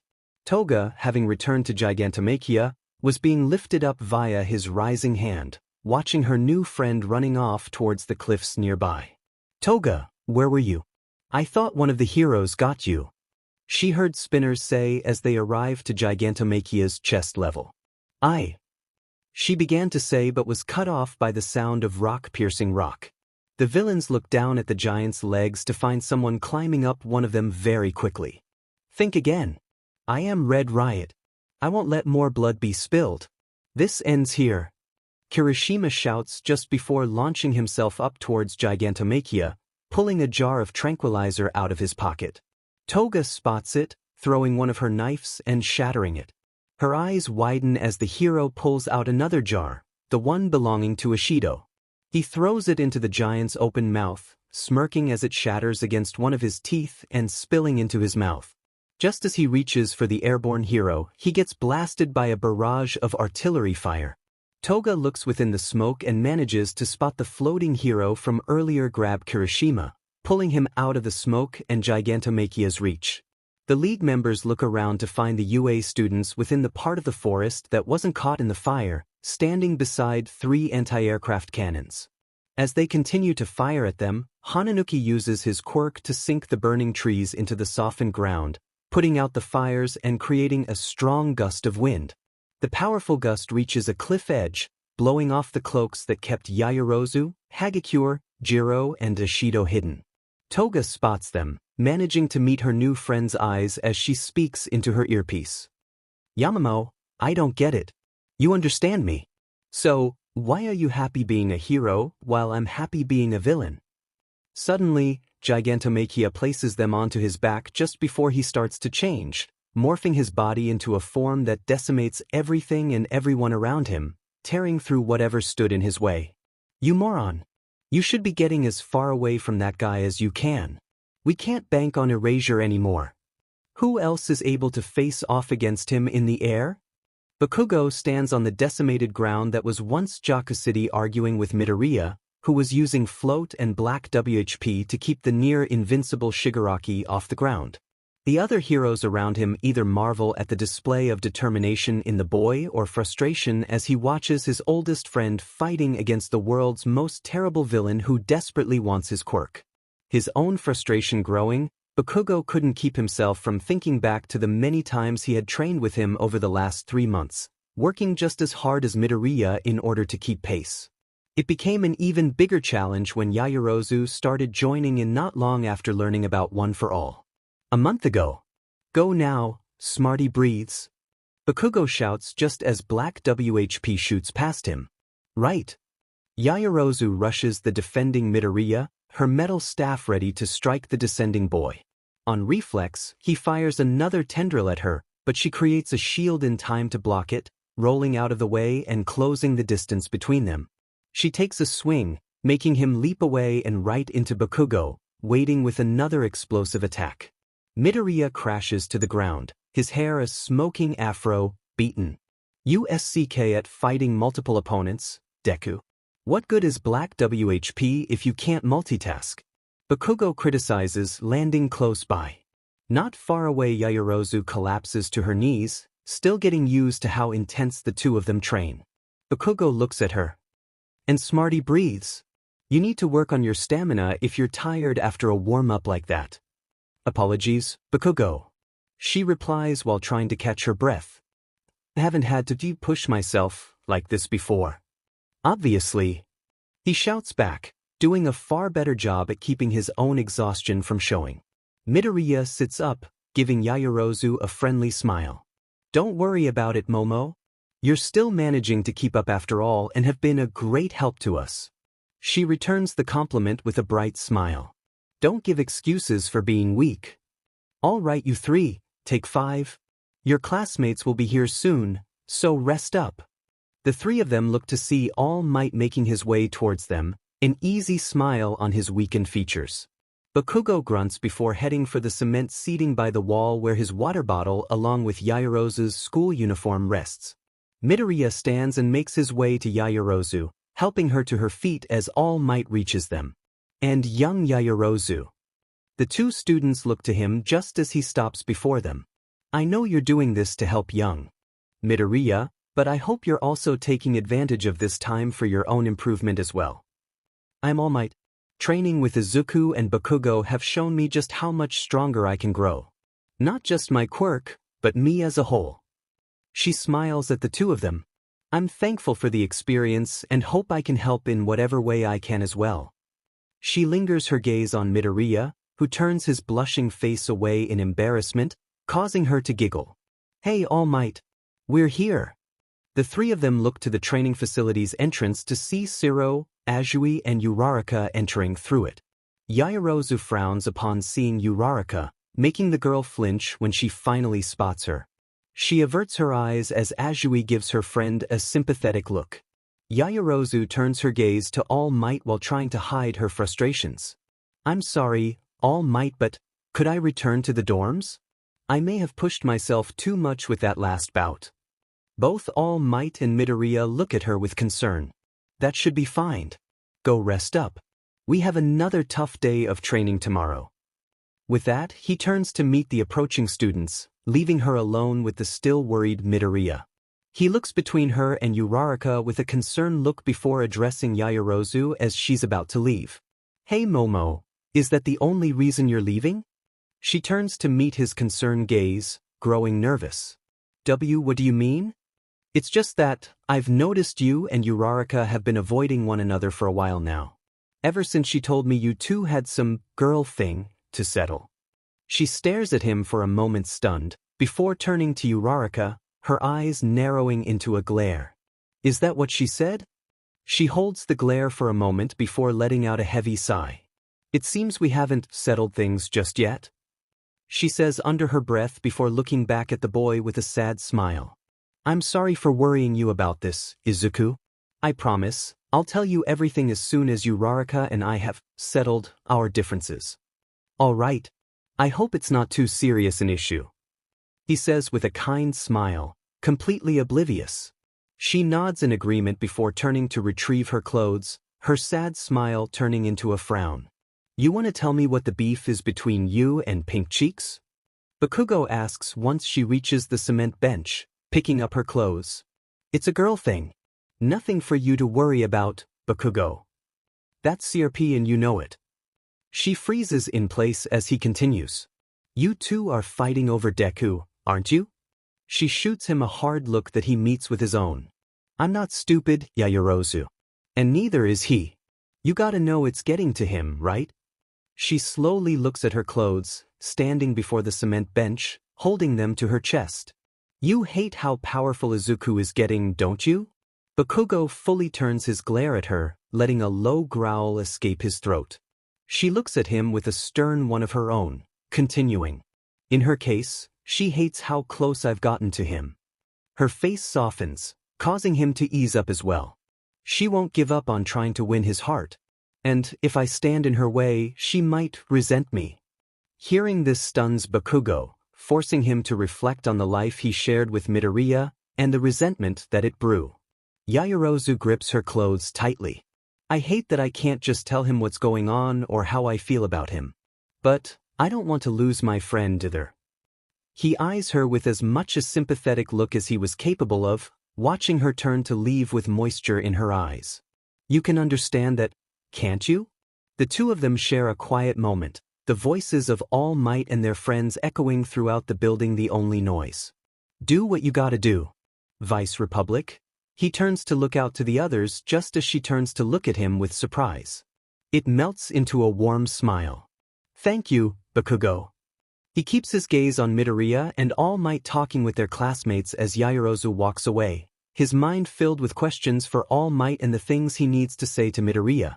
Back on the battlefield, Bakugo hadn't turned his sight away from the fight once as the heroes around him start to get excited over Midoriya beating Shigaraki. Damn it, Deku. If you die here then?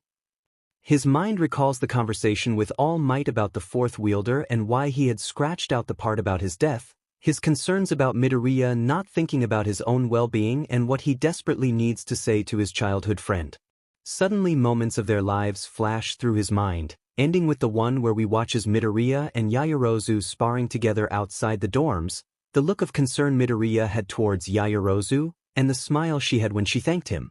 He won't last much longer. Not against someone with regeneration. He shouts, explaining what was really happening before taking charge, ordering Todoroki to keep his father cool while he gets the three of them up into the air where Endeavor could finish Shigaraki once and for all. Yaoyorozu blinks her heavy eyes, letting out a tired groan. Yaoyorozu, you're finally awake. She hears, slowly rising up from the hospital's waiting room seats. Once she's vertical, Yaoyorozu forces her eyes open to see Ida and Siro offering her sad smiles while Mineta and Aoyama sat beside the floating gloves of Hagakure. Ida steps forward, offering a hand. I hope you're feeling rested. I feel terrible for resting at all. She takes the offered hand, letting him help her to stand, with Mineta, Aoyama and Hagakure following suit. There's still so much to do. Sadly, you speak the truth. However, even heroes have their limits. Ida smiles reassuringly at her. There is no shame in reaching yours.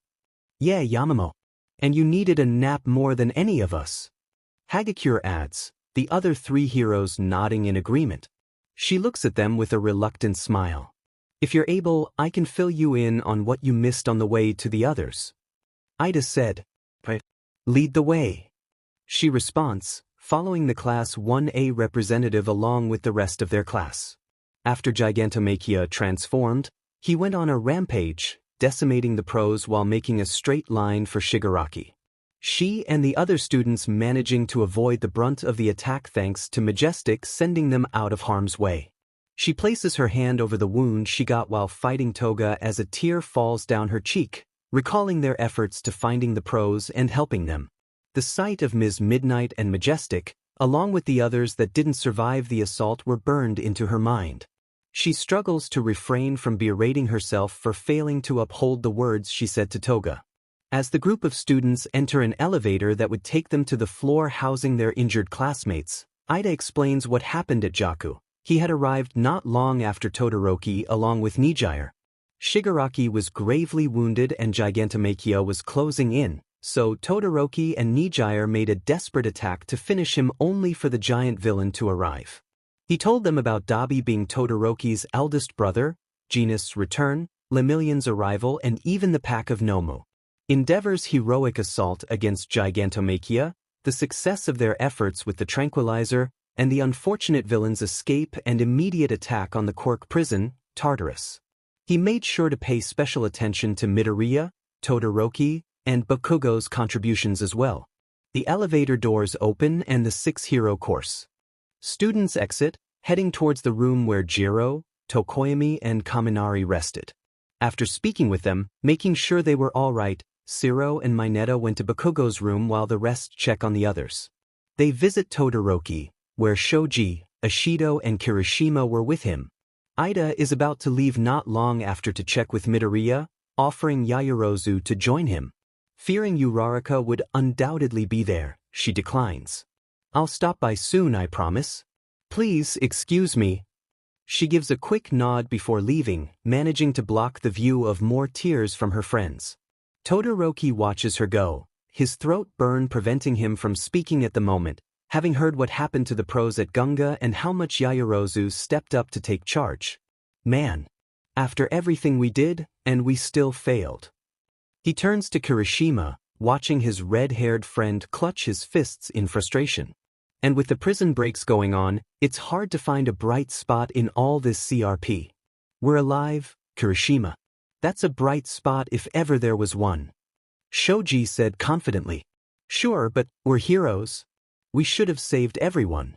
As his friends vent, Todoroki shares a look with Ida, their shared concern for Midoriya clear as day prompts the class rep to excuse himself to see to their friend. Todoroki looks out his window at the gathered mob, understanding his friend's frustrations and worrying about his father, brother, his injured friends and his classmates. Yaoyorozu oddly being the more prominent. Yaoyorozu. His chest acting up at the mention of her just as much as when he thinks about Endeavor or Toya. Fighting against Toya forced me to see my family for what it is. A broken mess that barely qualifies as a family. His thoughts spring to the time he spent with his friends, with the ones with Yaoyorozu appearing the most often. There was a moment I wanted to give up on ever saving it. He grips his sheets for a moment before loosening them again, letting a small smile grow.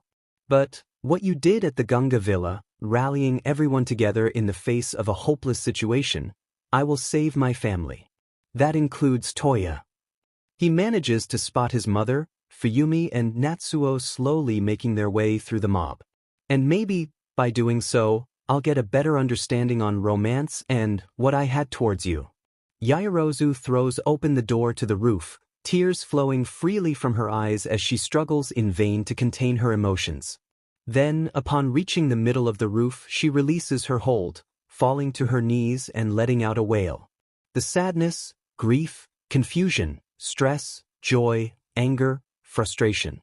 All the emotions she's kept in check since the start of the mission, along with the unresolved guilt and love she felt towards Midoriya, the anger and borderline contempt she had for Uraraka and her unwillingness to accept her chance had passed, it all came rushing out with those wails. In that moment, she didn't care about the villains, the mob, or what was going to happen tomorrow. To her, all there was her and her cacophony of unexpressed emotion finally being released. A sudden weight on her back causes her to gasp as arms wrap themselves around her in a tight hug while the person places their head against hers. A flash of brown hair appears in her peripheral, making her wail out even harder as she presses herself against Uraraka, allowing her to grieve with her. The two of them stay like that until the weight of all that burden was finally gone. Without sharing a look, the two girls sit back to back, once again leaning against each other for support and comfort. Yaoyorozu had pulled one of her knees to her chest while Uraraka does the same with both, their eyes red and puffy. I'm so sorry, Yamamo. For Ms. Midnight, Majestic, and for Deku. She snuffles as Yaoyorozu looks to her right. I've been a selfish jig. Doing whatever it took to keep you two apart by convincing myself I was in the right. Her eyes began to flow once again. I let my feelings for him justify my actions, just like Toga. Wah? Yaoyorozu said with a gasp, looking over her shoulder at the other girl. I fought her. Right before the giant villain passed by. She wanted to ask me what I wanted to do to her. And the answer I gave just made her cry. She buries her face into her knees. She said she was wrong about me and that only you understood her. She pulls away from the other girl before turning around and facing her full on, her tear-stained face in full view. First Deku. Now Toga. You understand them better than I do. It's no wonder he likes you more than me. I've just been wasting my time and hurting you too at the same time. I'm no better than. That's enough, Ochako. The shout shakes Uraraka out of her tangent as Yaoyorozu wraps her arms around her friend. You are nothing like Toga. You are an amazing person and a wonderful friend. You didn't waste time in your pursuit of Izuku. And you didn't hurt either of us. I can promise you that. She pulls away, keeping her hands on the other girl's shoulders while giving her a genuine smile. I have admired you for a long time, Ochako. Even more so when you dove in to help Izuku when his quirk went wild. It was because of that, I knew you had just as much a shot at being with him that I had. Why you mean that? Uraraka asks while wiping away her tears. That night you challenged me, I wanted to talk with you regarding Izuku and come up with a way to let him decide who he wants to be with. As she spoke, the two of them recall the match they had that evening, months ago. Yaoyorozu stood her ground as Uraraka charges at her, the girl's fingers before her, ready to activate her quirk as soon as she was in range. Yaoyorozu swings her staff, the back end of it swoops down in an arc that nearly connects with her opposite's chin as it rises up between the two of them, keeping her at bay. She has seen how effective her rival is with close quarters, managing to keep Bakugo on the defensive during the sports festival. There's no doubt she's only gotten better thanks to her time with Gunhead and Ryukyu's agencies. She keeps the staff's momentum going, spinning it while twisting around to strike from the side, forcing Uraraka back even further. The second she touches me, it'll be difficult to defend myself. She creates the same launcher she used against Tesla, firing blobs of RBB, further keeping her opponent on the defensive. At this rate, she'll win. I need an opening. Uraraka sidesteps another blob, her eyes spotting the bench, sparking an idea. She leaps towards it, avoiding more blobs, rolling to a stop beside the bench. Having activated her zero gravity during the roll, she grabs the now weightless bench and throws it at Yaoyorozu. She releases her quirk's effects, making the bench regain its weight. The now heavy bench forces Yaoyorozu to jump out of its path, leaving herself open for the fast-approaching Uraraka. She swings her staff too late, as Uraraka crouches under the swing to reach for her foe. Suddenly, Yaoyorozu moves her launcher in between them, forcing Uraraka to touch it instead. This gave her the time needed to redirect her staff, moving it between them and using it to push herself away from her friend, abandoning the launcher in the process. Yaoyorozu brandishes her staff as she takes a few steps back while Uraraka releases her quirk's effect on the launcher, brandishing it as well. The two girls lock eyes, neither one willing to stop as they catch their breath. You really are amazing, Ochako. Much better than you give yourself credit for. She's not gonna make it easy for me to touch her. Plus, I have no idea what kind of weapons she'll create. She grips the launcher. All I have is this launcher of hers, and I don't even know if it's loaded. She narrows her eyes on the metal staff as a thought comes to mind. She's very good with that staff. Could that mean her hand-to-hand isn't as good? But even if I disarm her, she'll just create another one instantly. She looks past the other girl at a lamppost just behind her. A memory of her team battle against Class B flashes through her mind.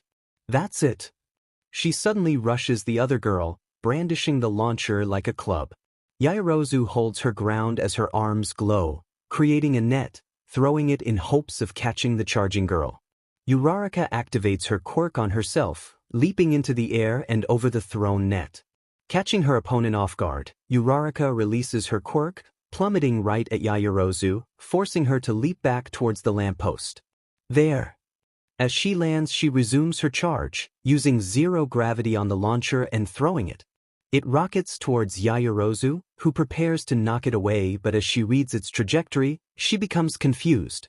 Suddenly, Uraraka releases her quirk's effect, returning the launcher's weight to it, which frightens Yaoyorozu. She forgoes knocking it out of the way to dodging, but is stopped when the RBB-covered bench lands right in her path. The launcher knocks against her staff, the vibrations making her arm uneasy, but she maintains her hold when Uraraka appears before her, grabbing her arm and pushing it into the lamppost before stepping back and holding her hand out in front of her friend's face. It's over, Yaoyorozu. The other girl looks at her with a confused look, only for them to widen with surprise when she tries to move her staff arm, finding it stuck on something. She looks to find a coat of hardened RBB had solidified around her hand and the staff, trapping her to the post. What? The wind did? She looks to the ground to find the launcher by her feet. The compartment that held the RBB had a large hole in it where it had connected to the staff. She looks back at the hand in front of her and the fierce look her rival was giving her. She lets out a sad sigh. Very well. I yield. The two of them could hear a few gasps from their classmates watching as Uraraka steps back. Okay then. That means you can't tell Deku how you feel until I have. Agreed. Yaoyorozu creates a solution to dissolve the hardened RBB. Agreed. After that, The two of them silently clean up their mess, returning to their rooms with very mixed feelings. But, after you won, I knew I couldn't go back on our agreement. So I never brought it up after that. The frustration of spending time with Izuku and not telling him grew until, well, you saw. Yaoyorozu explains, having sat beside her friend.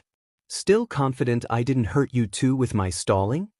Uraraka half-jokingly shot back, a weak smile on her lips. Yaoyorozu giggles. Positive. Because as frustrating as that was, it was better than losing one of my cherished friends. The two of them lean against each other as the sun shone down on them, the sound of the mob a dull white noise to them. Yamamo, you held back in our last match, didn't you? No more than I would any other training match. She eyes her friend. You were the better fighter that night, Ochako. Good to know. Want to go another round? Absolutely. The two of them rise to their feet and face one another, mirroring their stances from their last match. Suddenly, Yaoyorozu rushes Uraraka. She braces for the attack when the charging girl tosses her staff at her. Uraraka, not ready to catch the weapon, fumbles it long enough for Yaoyorozu to close the distance, grabbing her wrist and bringing her forearm against her friend's chest. Using both her weight and her opponent's confusion, Yaoyorozu knocks her down, swinging her foot around to pin the free hand while still holding the other. Before Uraraka could even retaliate, Yaoyorozu had managed to pin her down, effectively winning their rematch within seconds. Do you yield? Why you were holding back? Uraraka said, struggling to throw her friend off her, failing to do so. I swear, you won our first match, fair and square. I've just had a lot of combat practice ever since Izuku asked me to help with Black WHP. So, Bakugo? Bakugo. Figures. I yield. She says. Yaoyorozu eases off her before helping her up, the two friends sharing a firm shake of respect. I hope the best for you too. I mean it. Thank you, Ochako. With that they share one last hug before dusting themselves off and heading back inside. They make their way to Midoriya's room when Yaoyorozu stops. Hey Ochako. Do you know where Bakugo's room is? It's that one. She points at a door further down the hall. But, don't you want to visit Deku?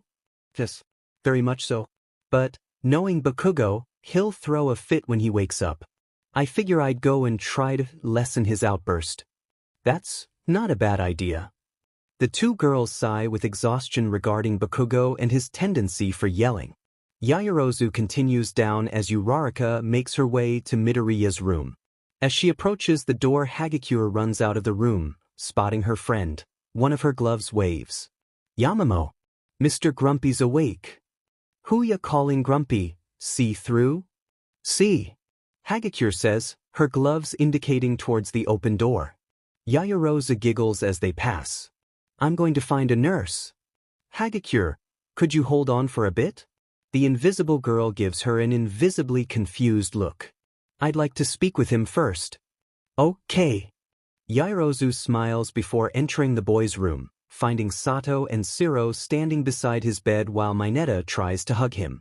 Yaoyorozu. Where's Deku? Aizawa? Todoroki and Endeavor? Everyone? Bakugo asks, his face uncharacteristically worried. She gives him a small, sad smile before addressing the other boys. Would you mind giving us the room for a bit? The three students blink, exchange looks with each other before looking back at her. But why? Mineta asks. Yeah. Ever since you and Midoriya fought that villain months ago, you three have been acting really strange. Shiro points out, recalling the time he helped Midoriya figure out Black WHP and spotting Bakugo and Yaoyorozu talking. Spill it. What's up with you three? Sato finally asks outright. Bakugo is about to snap at them, but Yaoyorozu beats him to it, albeit more calmly. I have very strong feelings for Izuku. The three boys go slack jaw. Hagakure, who was still by the door, squeaks with excitement while her blushing shows through her invisibility, and Bakugo is dumbfounded. While helping him figure out how Black WHP works, Bakugo would often criticize me for not doing more to help. The four students glare at Bakugo, who was starting to get angrier at being thrown under the bus like this. So, I started joining their combat training. She smiles at the bedridden boy. Ever since then, plus the time we spent with band practice, I've been confining in him regarding my feelings for Izuku and, well. Say no more, Yamamoto. Read you loud and clear. Hagakure chimes in, shoving the three boys out of the room. The room's all yours. Take your time. With that, she closes the door, leaving the two of them alone. Yaoyorozu. Bakugo says in a low, angrily tone through clenched teeth. I'm sorry, Bakugo. It was the only thing I could think to say that they'd buy. Nervously. But I wasn't lying. Bakugo glares at her, her friendly features causing him to lose some of his ire. You have been a great help to me regarding Izuku. He grunts in response while crossing his arms. Start talking, Vice Representative. Where are we? And where is everyone? She nods before sitting down on the side of his bed, telling him the same thing Ida told her, leaving the status of Midoria for last. Mr. Aizawa, Gran Torino, and Ryukyu are recovering, but it'll be a while. Endeavor and Mirko are still in surgery. Todoroki and our classmates are all okay. And Izuku. She looks up to meet his eyes, dreading what she was about to say. Izuku is still unconscious. I suspect it has to do with his quirk. Gur. That bastard. He shouts, throwing the covers off him. Bakugo, wait. She grabs him by his shoulders, trying to keep him from leaving. You need to stay here. Screw that. I'll wake him up with a howitzer. No, you won't. Don't tell me what to do, Smarty breathes. Then I'll ask you. I don't care what? He was nearly out of the bed when she said that, her words making him do a double take, seeing her eyes were wet as she looks at him. Please, Bakugo. Will you stay in bed to recover and let me go to him? He eases up as she leans her head against his chest, making the boy blink in confusion as a blush begins to form on his face, not being used to girls acting like this around him. We both know Izuku won't forgive himself if you got hurt because of him. So please, stay here and rest. And leave Izuku to me. I promise he'll pull through. He growls for a moment before easing up. Fine, it. But if he dies, I'll kill him. Yaoyorozu pulls her head back away from his chest, giggle before looking at her friend with a smile. I'll be sure to let him know. Thank you, Katsuki. He looks away while throwing the covers back over him. Just get going. Vice Rep. She nods before standing to head for the door. Hey, Yamamoto. She turns to stare at him with surprise, catching the serious look he threw over his shoulder. Shigaraki tried to steal his quirk. And failed. Just like. Yeah. Which means, you need to be extra careful. She meets his look with a stern one of her own. All for one, might use you to get to him. Right. The door slowly slides open with Yaoyorozu standing outside Midoriya's room. She opens it enough to walk though as Ida, Azui, Hagakure and Ochako stand with a nurse behind her, smiling and giving encouraging thumbs up. She lingers on Uraraka for a moment before sliding the door close. She turns to find Midoriya laying on his bed unconscious with All Might sitting beside him, his hands laying upon the boy's arm. The frail-looking man was quiet with his eyes closed. She takes light steps, creeping closer. All Might. Is he communing with the other wielders? Not quite, my dear. The voice slightly startles her as All Might looks to her with a smile. Thank you for coming, Yaoyorozu. He looks back at his protege. I know young Midoriya will be glad to know you're okay. How is he? She asks, making her way to his other side. Physically he's just fine. I suspect, just as you have, that he's speaking with the former wielders of One for All right now. She looks up at All Might. And you? What did you mean by, not quite? Can you tell what they're saying? Not the details, but I suspect the other wielders are conversing with Midoriya, telling him their stories and One for All's purpose. Yaoyorozu notices a tear threatening to run down the man's cheek. It's surreal to say the least. She looks down at her hand that One for All shocked when she was saving Midoriya. I think I can understand that. All Might looks at Yaoyorozu, his expression stoic. The feelings you have for him. She looks up at him, meeting his hard look. They go beyond mere friendship, don't they? The two of them hold the others look for a few moments until Yaoyorozu looks down at Izuku. She smiles before sitting down next to him and lightly placing her hand on his. Yes. A light blush covers her face. I see. He can't say anything with regards to romance. However, he looks from her to Midoria, memories of his are flashing through his mind. I must advise caution. I'd hate to see the two of you experience a similar situation with my predecessor. Nana Shimura. Yaoyorozu says, lifting her hand off of Midoriya's. And Tenko Shimura. She clutches her hand into a fist, her own anger starting to boil. The poor child all for one twisted into the villain he is today. Tamura Shigaraki. All Might watches the young girl grapple with her intense emotions. But before he could offer any words of comfort, she almost instantly relaxes, having let go of her anger. Believe me, All Might. I fully understand your concerns. Bakugo shared similar ones with me earlier. She looks up and meets her teacher's eyes with a smile.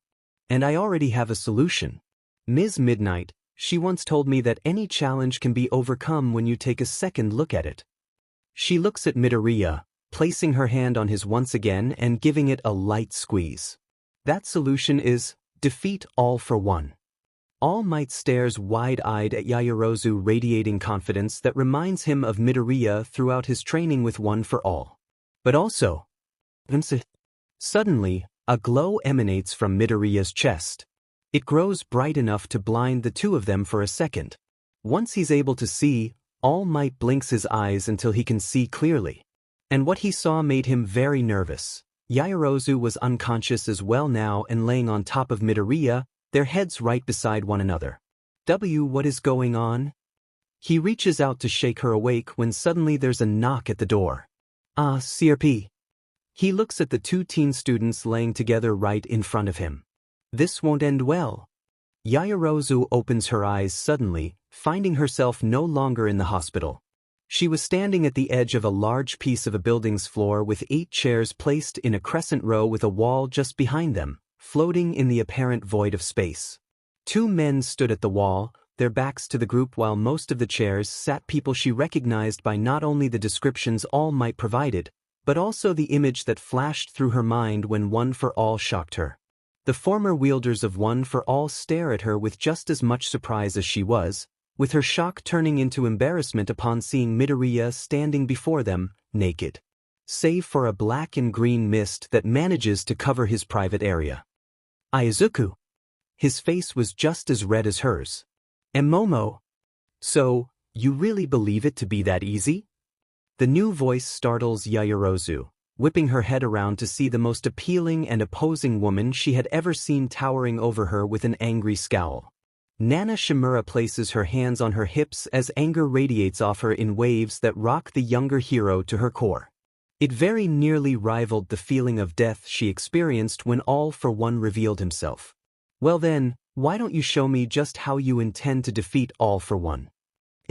Proclamations.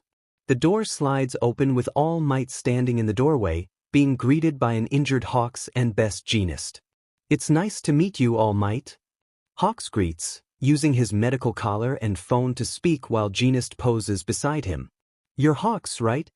Let's skip the intros and get to the important stuff. He looks past the retired hero. Is Midoriya going to, His reaction cases Jeanist too. Look as well, raising an eyebrow. Pardon my asking, All Might, but your students informed us you didn't want to be bothered. He looks at the retired hero. Do you mind telling us why you allowed this student to visit? All Might looks over his shoulder at the 2 unconscious students. Midoriya was still under his covers, having not moved since his arrival as Yaoyorozu sat in the chair All Might was using, bent over with her head laying on the side near the boy's hand. All Might allows a small sigh to escape, thankful he was able to rearrange the girl before Hawks and Jeanist could see. She has a very special connection with young Midoriya. He explains their run-in with Tesla and how Midoriya would have died were it not for Yaoyorozu. I see. Hawks replies, looking at the 2 sleeping teens.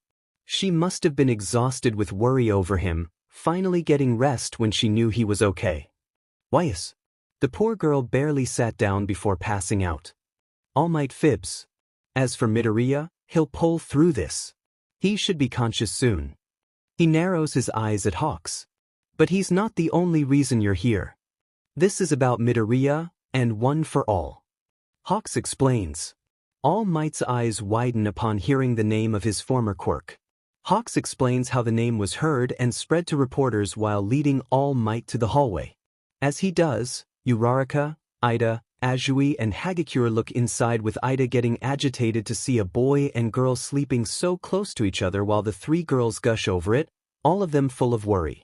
Hawks looks at All Might with an easygoing but firm look. I'm trying to get the full picture here. He turns to the window. Because from now on, we're not just fighting villains. We're also battling public sentiment. All Might thinks back to his warning to Midoria after his first combat training class, telling him the importance of keeping one for all a secret. His mind flickers to Bakugo and Yaoyorozu and how they might be caught up in all this. He looks over his shoulder towards Midoriya's room, knowing the time for secrets is about to end soon and he needed to make the transition as smooth as possible, for their sake. He starts to walk away. We should talk somewhere more private. He turns to face Genist and Hawks. I'll tell you everything. What? What is going on? Midoriya stands before the former wielders of One for All watching in just as much surprise as they all were to see Yaoyorozu standing right there, within One for All itself. Now keenly aware that the only thing covering his naked body was a few wisps of black and green smoke, one of which still prevented him from speaking clearly. He was able to portray his feelings of saving Shigaraki, taking on the appearance of his much younger self in the process. But just as they all celebrated his resolve, Nana Shimura had stepped away. Then, moments later, Yaoyorozu appears. How is she here? He asks, the question barely cutting through the smoke. The younger brother of All for One and first wielder of One for All, Yoichi Shigaraki steps towards the two female heroes with equal shock and amazement. I don't know. For as long as I've been here, only my brother and Shigaraki have ever managed to enter. He glances at Midoriya. Save for that other friend of yours. However, you transferred One for All to him. He looks back at Shimura and Yaoyorozu. This girl managed to find her own way here. Incredible. This unexpected arrival drew the attention of both the second and third wielders, with the third, Bruce, turning to look with a surprise expression that matches the others. The second, Kudo, simply looks over his shoulder to watch Shimura stare down Yaoyorozu. Well, let's hear it, girl. Shimura said forcefully, making Yaoyorozu take a nervous step back. I don't know what you mean. She struggles to stand her ground against the powerful hero before her, thrown off by this intimidating show that was nothing compared to what All Might had described. He had told her that Nana Shimura was as kind and caring as she was determined and steadfast, having sacrificed a life with her family to stop All for One. The woman standing before her was anything but kind, with a fierce look that conveys her violent intent. And she still had access to the full power of One for All. It didn't help that she had an uncanny resemblance to the older hero. Everyone here has fought that maniac, with most of us dying or sacrificing a great deal as a result.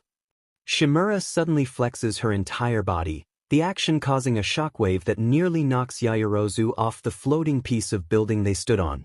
She struggles against the force that reminded her of All Might when he was testing Midoriya and Bakugo for their final practical exams. Momo! Midoriya shouts, the cloud over his mouth breaking away, but the rest keeping him from moving to help her. Yaoyorozu glances at him, seeing the worry in his eyes. This forces her to recall the warnings Bakugo and All Might gave her earlier. As powerful as Midoriya is, putting the lives of others before his own is both his driving strength and glaring weakness, and if she was to back up her proclamation to help him. Her glance turns into a glare, returning it to Shimura. The act of defiance makes the former wielder's eyes twitch in response. This is weird. The sixth wielder, En Tayutai said. This girl is able to move freely within One for All while Midoriya cannot. He glances at the yellow vestige of All Might gazing towards the two opposing heroes. As well as enter this place while Toshinori cannot. He looks back at Shimura. This can't be a matter of love she has for Midoriya, Could it? The suggestion makes the boy freeze in place. His eyes widen and linger on his classmate, turning them towards Ed in disbelief. Love for me? He whispers softly. The fifth wielder, Daigoro Banjo, lifts his hand to his chin, thinking. Maybe it's got something to do with her quirk? It's creating things, right? Could she have created some kind of opening without realizing it?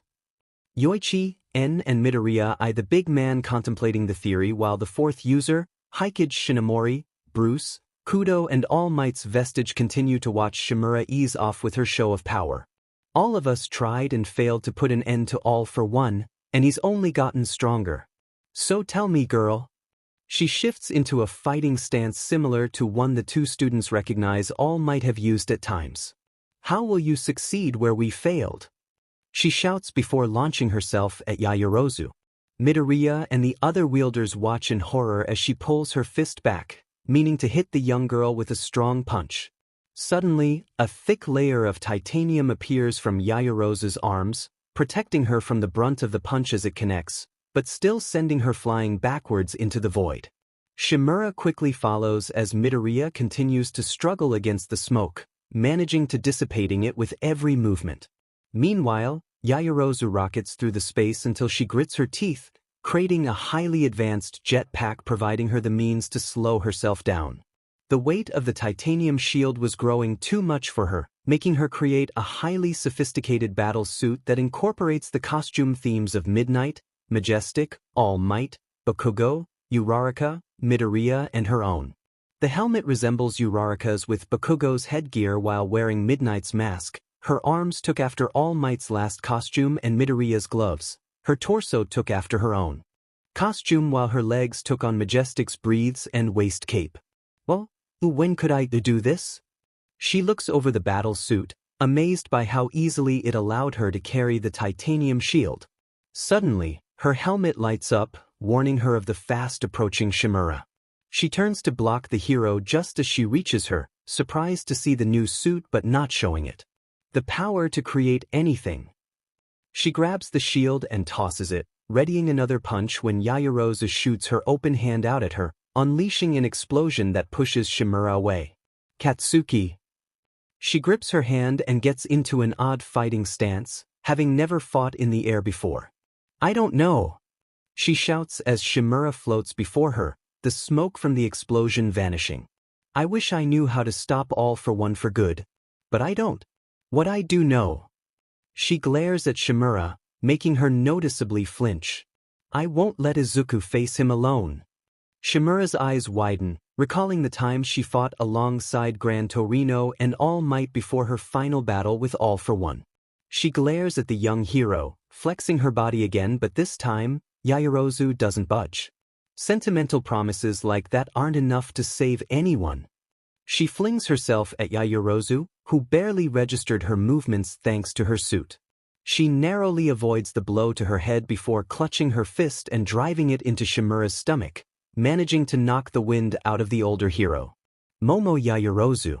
Hero name: the everything hero, Creati. Her quirk: creation. She can create any non-living thing from the lipids in her body. However, she must have an understanding of the molecular structure of the object she's creating.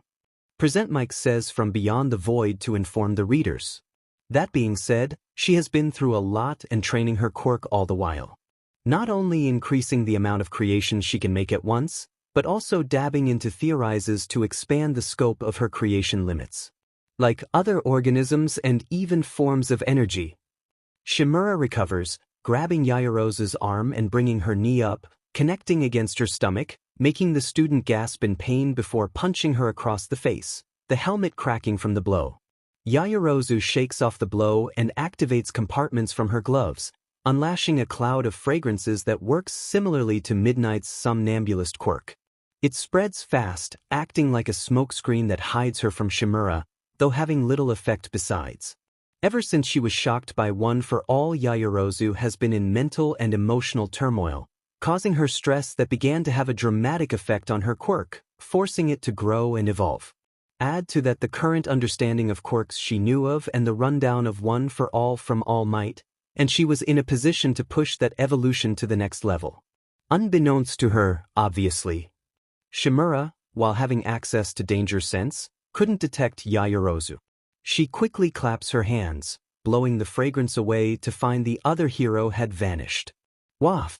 The danger sense kicks in. She turns in time to catch the axe kick Yaoyorozu had meant to hit her with, the impact sending a shockwave that rivaled the one All Might had created when he fought the Nomu at the US. That cry sesh she had atop of the hospital was exactly what she needed to clear all that baggage out and getting into a state of clarity that gave her quirk that last push. Now, the scope of her creations has expanded. It's not just non-living objects she can create, but also miracles. When she laid her hand on Midoriya's arm, her love for him, understanding of who he is, and that brief encounter with One for All allowed her to instinctively create a wave link, connecting their two quirks together without merging them, opening a mental path into One for All.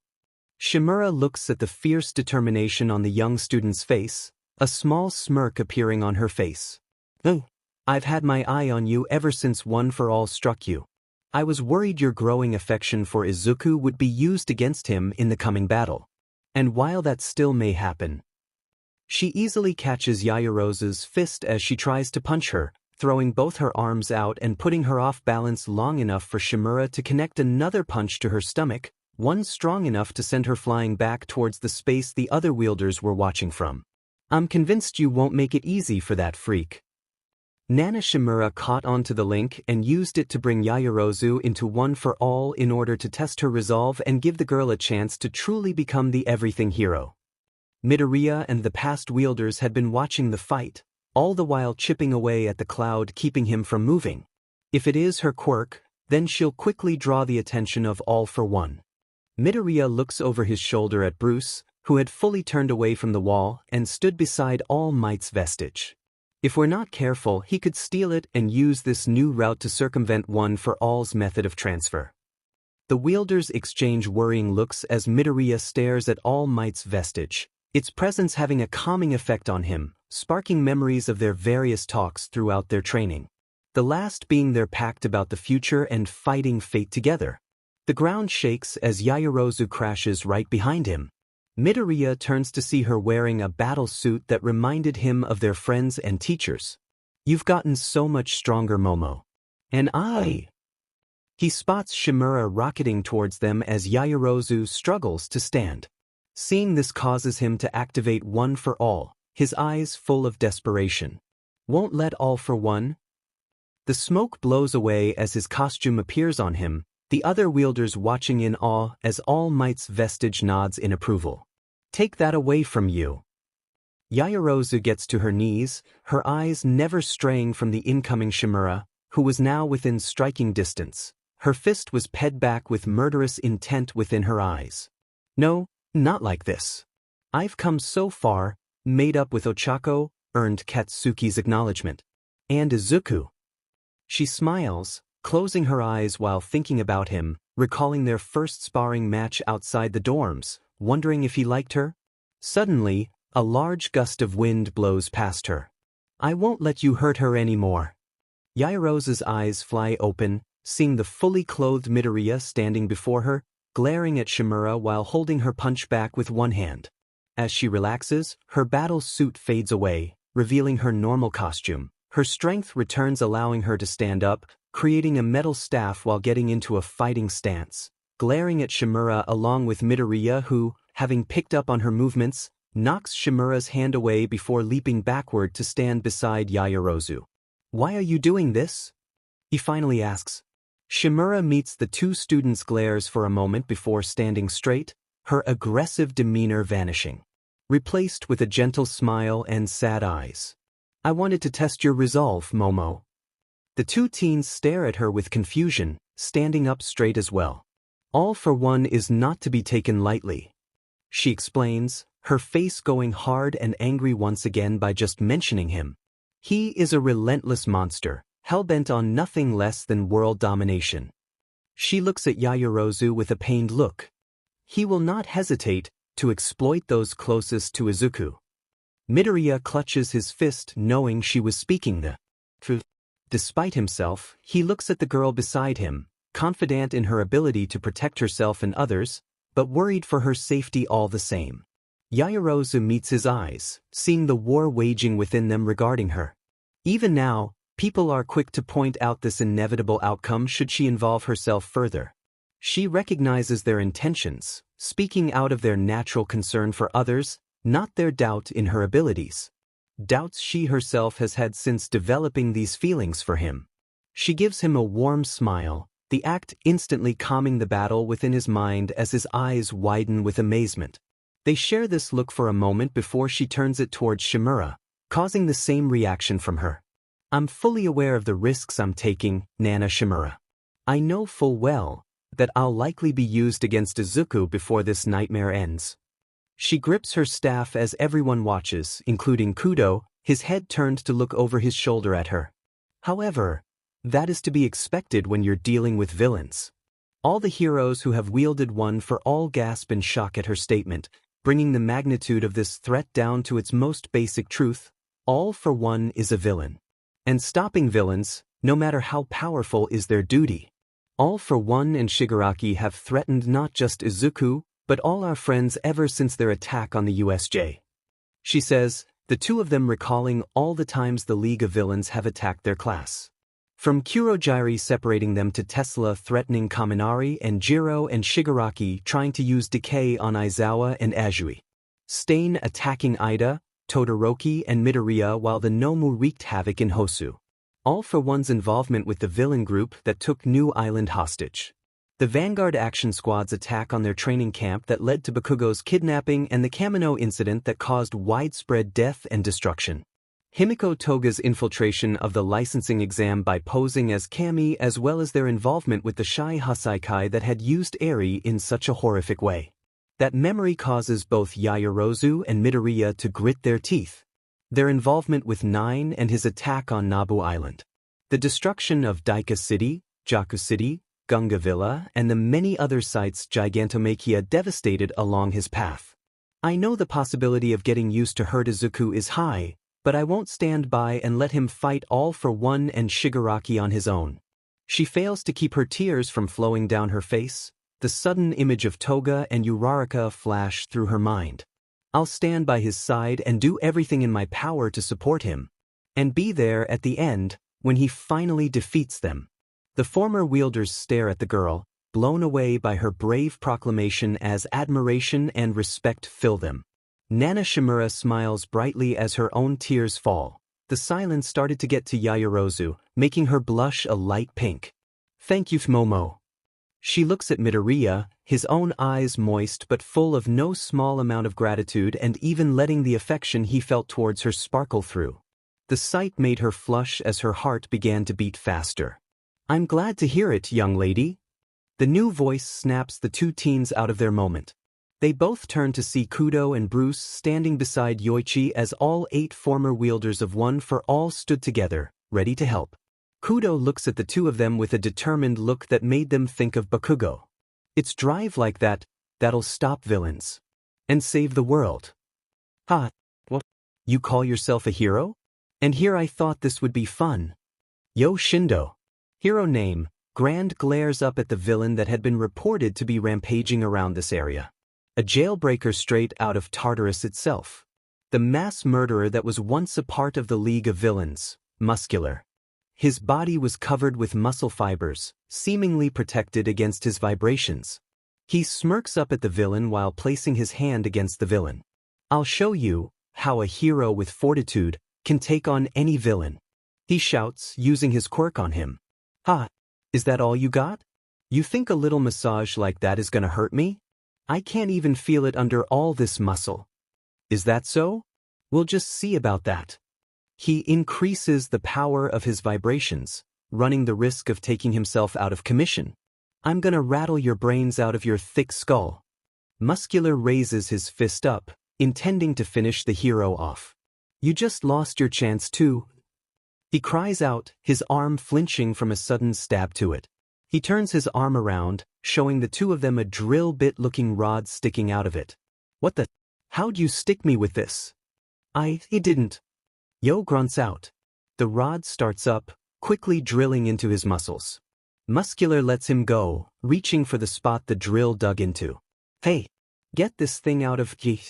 Suddenly, a powerful shock shot through his body, stunning the villain.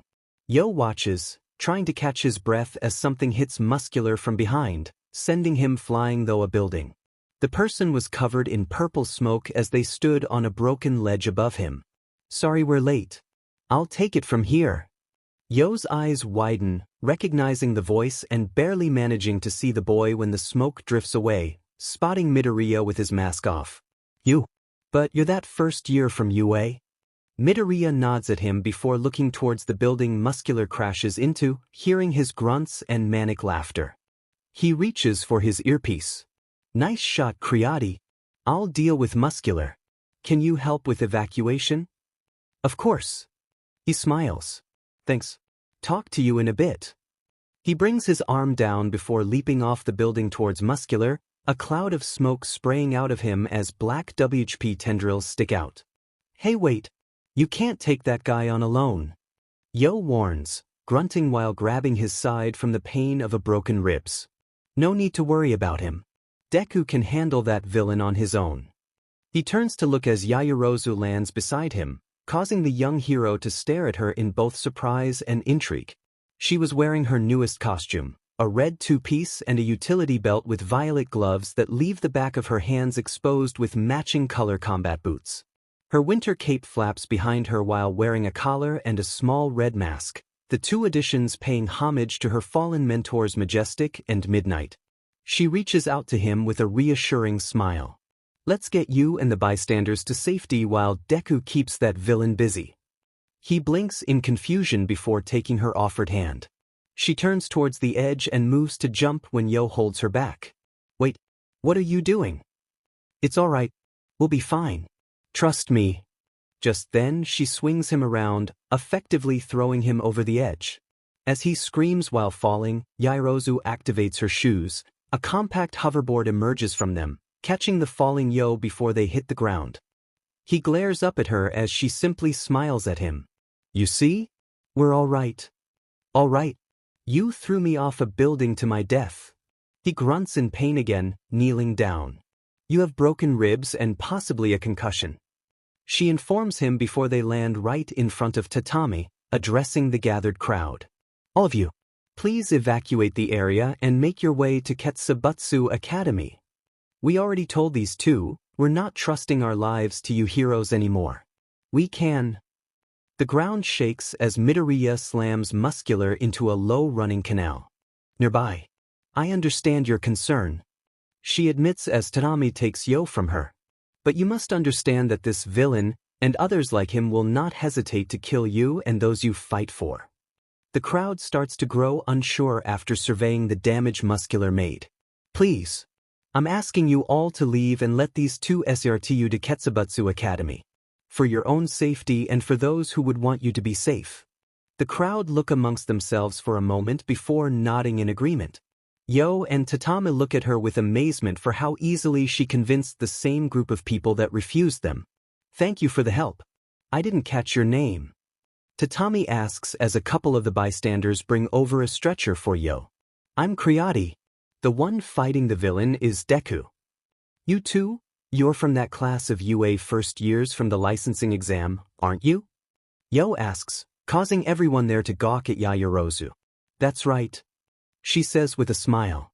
Suddenly, Midoriya leaps into the air, carrying an unconscious muscular behind him. Creati, muscular's out. I'm taking him to the police. Yaoyorozu turns to look at the floating boy, reaching for her earpiece. Roger that. Just wrapping up here, then I'll follow shortly. She lowers her hand, addressing the two heroes. Are you two okay with handling the rest? Our friends will be here shortly. Thanks again, Creati. Tatami says with a smile as Yo is placed onto the stretcher. I'm glad we could be of help. Please take care. She gives them a short bow before heading for a piece of debris, climbing on it and jumping into the air, activating her hoverboard before racing off after Midoriya. Hard to believe those two are just first years. They act as if they've been doing hero work their whole lives. Tatami says as the two bystanders carry Yo away, the sound of their classmates approaching getting louder. Yo thinks back to when Midoria saved him during the exam, letting a small smile cross his face. I'm not all that surprised. He looks up to watch Yaoyorozu rocket away. As she makes her way to Midoria, a smile on her face while her red cape flaps behind her, Yaoyorozu thinks back to a few days ago when she and Midoria awoke after conversing with the past wielders of One for All. The two of them awoke to find the room empty. He was somewhat surprised to see her laying so close to his side while she was more concerned with how she was sitting in the chair All Might was using. They then looked at each other, her pledge to fight by his side still fresh on their minds. Momo-I? He began to say when the door suddenly slides open. All Might along with Mrs. Midoria and his doctor enter the room, relief all over her face. Yaoyorozu stood up to let his mother sit down, moving to stand beside All Might as the doctor explains what had happened to him. Having suffered similar injuries from his first fight with Muscular, except his body was more prepared for the blowback, thanks in part to using black WHP to reinforce his arms. They thank the doctor and wait for him to leave before Mrs. Midoria looks at All Might. Will you explain what's going on? Please. Both All Might and Yaoyorozu exchange a look. Go ahead, All Might. Midoria said with a small smile, squeezing his mother's hand. She deserves to know. With a nod, they inform her of everything. So this power of his, he can control it because he was born quirkless? She asks once they finish the explanation. And now, there are some bad people who are after my son? She squeezes his hand, as Midoria exchanges a knowing look with Yaoyorozu. We're still figuring out the logistics, but he should be safe to stay at the school. We're not going back to UA. Midoria states, getting a knowing look from All Might. What do you mean? His mother says with fearful eyes, grabbing his hand with both of hers. Okay, we. He looks to Yaoyorozu, meeting her determined eyes. That's right. She looks at Mrs. Midoria, who had turned to her along with her son. Shigaraki has a quirk that allows him to know exactly where Izuku is, so hiding is pointless. Mrs. Midoria SEKS in some air in response to Yaoyorozu using her son's name, though they all thought it was a reaction to her statement. He'd probably be here now if it weren't for all the damage he took during our fight. He adds, his sad smile turning into a frown. I don't want anyone else to get hurt. Especially not because of me. And if the League is able to reach their full power, things will be even worse than they are now. Yaoyorozu finishes, clutching her fist tightly while thinking about the destruction Gigantomakia made. Midoria nods at her. That cannot happen.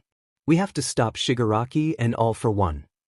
Eventually, they managed to convince Mrs. Midoria their plan was the best course of action, with All Might informing them all he would be going with them. As All Might called Best Genius to let the pros know of their plan, Yaoyorozu skirted Mrs. Midoria to the elevator. You're the girl who saved my son, right? She asks looking up at the teen. Yes, I am. I didn't know he told you about that. Ever since that villain nearly killed him at the mall, he's been telling me about everything you kids have been doing. He even invited me over to the school to meet little Eri. Yaoyorozu smiles at her as they reach the elevator. He also told me about you, and how you make him feel happier when you're together. Who said that? She asks, a light blush appearing on his face. Suddenly, Mrs. Midoria grabs her hand and squeezes it, drawing the young girl's attention to her moist eyes. I can't tell you how happy I am about you too. Yue has changed his life in so many ways. For better or worse.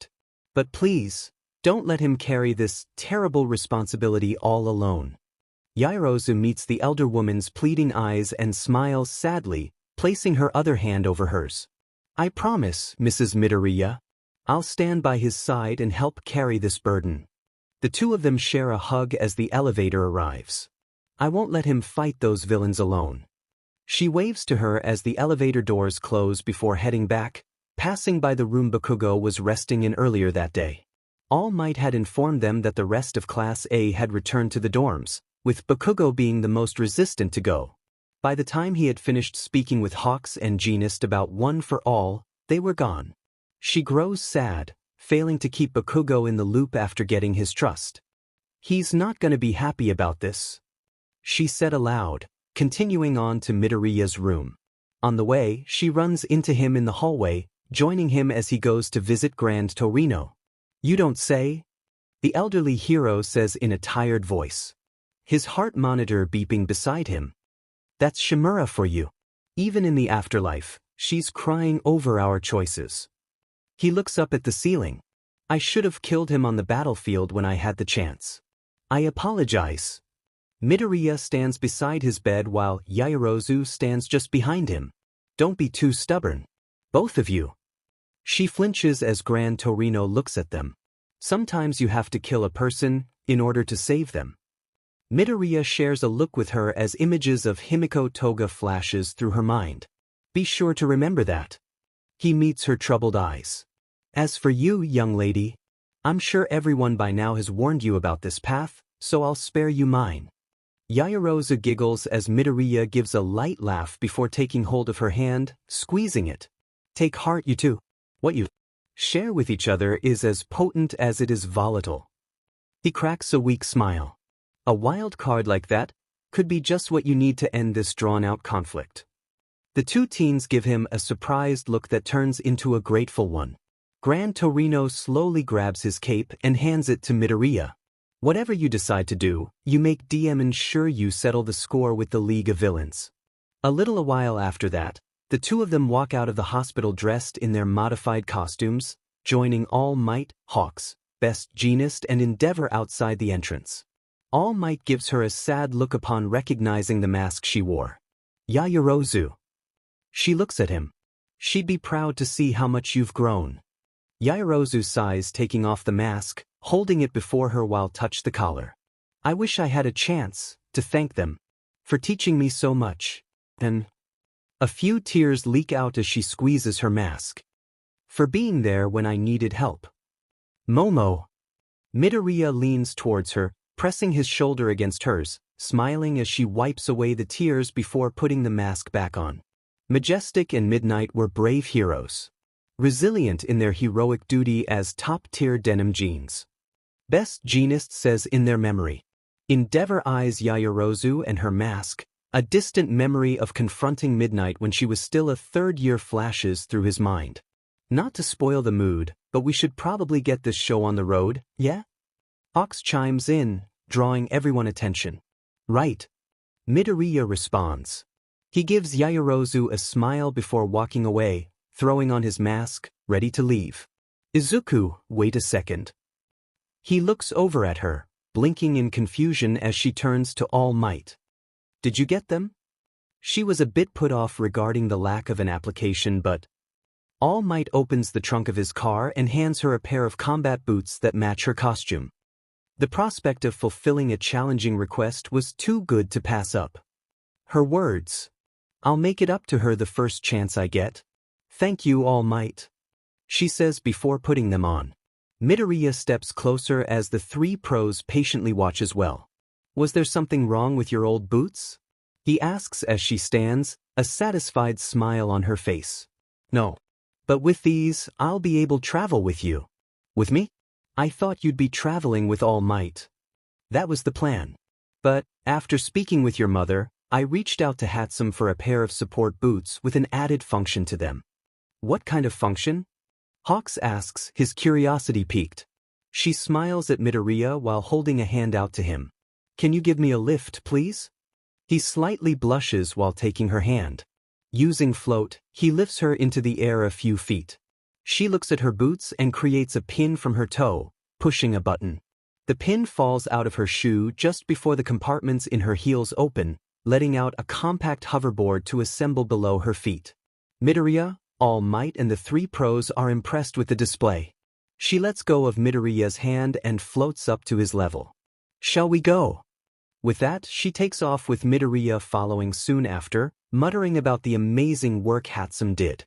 "It's shameful that we must put such bright and passionate students in harm's way in order to draw out those villains," Genus says as he and Hawks enters his car. Endeavor watches the two students fly away, recalling the blush that appeared on Midoriya's face during the work studies when they informed him of the student's near-death experience. Thoughts of his wife flash in his mind. "Agreed," he replies, following the two into Gina's car. But we have no other options. At least the kids aren't gonna be on their own out there. Hawks adds, watching All Might race off after the two students. He cracks a smile. The last thing I want to deal with is angry parents coming after us because we let their son and daughter wander the city without a chaperone. This gets a light chuckle out of Genist and a grunt from Endeavor. With the search underway, the two student heroes fly overhead, keeping watchful eyes for any trouble, citizen in need, or jailbreakers. They encounter many of the latter, utilizing the training they did together to work efficiently in taking down criminals, rescuing people and convincing anti-hero groups to head for the nearest shelters. Needless to say, they came across stubborn citizens that were borderline vigilantes, but Yaoyorozu would often talk them down until All Might arrived to finally convince them to stop. Whenever he did catch up, Yaoyorozu was always quick to suggest they take a break and eat. Most often than not, Midoria would push against it, trying to argue how vulnerable they are every time they take one. But she would always counter it with how her quirk is fueled, and if she doesn't replenish her lipids regularly, she could end up being vulnerable. That night, the two of them take their meals to the top of an abandoned apartment building while All Might was supervising the evacuation of a nearby mall, giving the two of them some time alone with each other. As they eat the meals All Might prepared for them, Midoria turns his gaze towards Yaoyorozu, something she notices and starts to feel a little flush. "Momo," he says, lowering his food after she had swallowed her bite. "Weiss, Izuku? I really enjoy spending time with you. I feel the same about you." He puts his food down and grips his fists tightly. "Have you and Uraraka, settle things?" Her eyes widen, mentally kicking herself for not saying anything sooner. "Oh, Izuku, I'm so sorry about all that," she says, putting her food down as well. "Yes. Ochako and I have settled our differences and patched things up between us." He lets out a sigh. "That's good to hear. I haven't had a chance to talk to her since the fight with Shigaraki, so I wasn't sure." "What do you need to talk to her about?" "She told me she would let me know when you two settled things." "Does that mean you two made up while I was speaking with the past wielders?" She lets out an annoyed sigh. "Ochako, I'm starting to wonder if I let you off too easy for all this." She looks at him with a tired smile. "Yes, that's right. What was it about? This girl thing must have been pretty important if it stopped you two from talking with each other." He gives a light-hearted laugh, looking at her. The sight of her exasperated expression made him flinch and waving his hands nervously. I mean, if you don't want to tell me, you don't have to. I know I'm not that great when it comes to girls, so I probably wouldn't understand anyway, so..." Izuku. Hearing his name silenced him right away. "That girl thing was about you." Hi's eyes widen with genuine surprise as he lowers his hands. "Ichiko and I both have strong feelings for you. She had hers for quite a while when mine began to develop, the day I nearly lost you." Midoriya looks out towards the night sky, thinking about all the times Uraraka had seemed odd around him, understanding finally hitting him. "I honestly didn't know." He lets out a sad chuckle. The thought never occurred to me that a girl would want to be with me romantically." Suddenly, Yaoyorozu crashes against him, throwing her arms around his neck, making him blush from feeling her breasts pressed against his chest. "You were right, Izuku." Her words made his heart stop for a moment as his blush turns blue with dread. "You don't understand girls." He says in a breath as she pulls away, smiling at him. "Izuku, I want to spend as much time with you as I possibly can. I want to be by your side as more than just a friend and fellow hero. I want to be with you, romantically." He stares into her eyes, lost in more ways than one. While he has had many encounters with girls that made him blush, Hatsum, Nijire, Uraraka, and even Toga coming to mind, the only times he felt any that were romantic were a few times with Uraraka and the recent times with Yaoyorozu. Now, here he was, with Yaoyorozu professing her affections to him, and he didn't have any idea if what he was feeling was even. "Izuku, I love you." His heart felt like it dropped into his stomach hearing those words. Without thinking about it, his arms wrap around her back and pull her into his chest, her head resting on his shoulder as his rests on hers. From here, the two of them could feel the other's heartbeat, beating so fast they could almost dance to its rhythm. Yaoyorozu was getting more and more scared the longer he remained silent, this being the first time she ever professed her love to anyone outside her family. Midoria, meanwhile, focused on her heartbeat, the only physical indication of her state. Suddenly, his mind brought up his encounter with Gentle Criminal and La Brava, an image of the two of them pinned to the ground with La Brava professing her love to Gentle, activating her quirk. Momo! He could feel her tense up as he continues. I know this is an important moment, but I need to speak my mind before I speak with my heart. Okay? He could feel her body relaxing as her heart slows down, her hold on him getting tighter. She nods her head yes, too afraid to speak. Thank you, Momo. He takes a deep breath, trying to steady his own heart before looking out into the moonlit city. When I learned I was quirkless, my world shattered. I wanted to be a hero more than anything. But, more than that, I wanted to be useful. In a world where quirks are the norm, not having one felt like I could never be of any use to anyone. Yaoyorozu give him a sympathetic look as he gently squeezes her cape. Seeing Kaken be able to do amazing things with his quirk, wondering over and over again about what I would do with a quirk like that, and as much as I hated his bullying in some way, I saw it as a way of acknowledgement. That I was useful. If only as just a target. Izukats, I know Momo. I know. But at the time, how could I have viewed it any other way? She held him tighter, burying her face into his neck as tears fell freely. He allows a sad smile to appear on his lips. After All Might gave me one for all, and I was taking the entrance test, I was completely out of my element. Even though I finally had a quirk, it hadn't sunk in yet. So, I was still that quirkless boy in way over his head. Then one of those giant robots from the sports festival appears. Fighting it was thought to give you 0 points, so none of the people taking the exam took it on. Actually, even I was about to run away as well. But then I heard Uraraka. Yaoyorozu flinches at the sound of her friend's name, even more so now when she wasn't certain where his heart was taking him. Midoria noticed that and leans his head closer to her, their hair brushing against each other. I had first met her outside the school. She had saved me from tripping and falling on my face. She was so kind to me and was actually the first time I spoke to a girl. Even though I didn't say anything back. She giggles, letting a smile cross her lips. That certainly sounds like the two of you. Right? He says with a chuckle. When I saw her in trouble, all I could think about was saving her. The next thing I knew, I was in the air heading straight for that giant robot.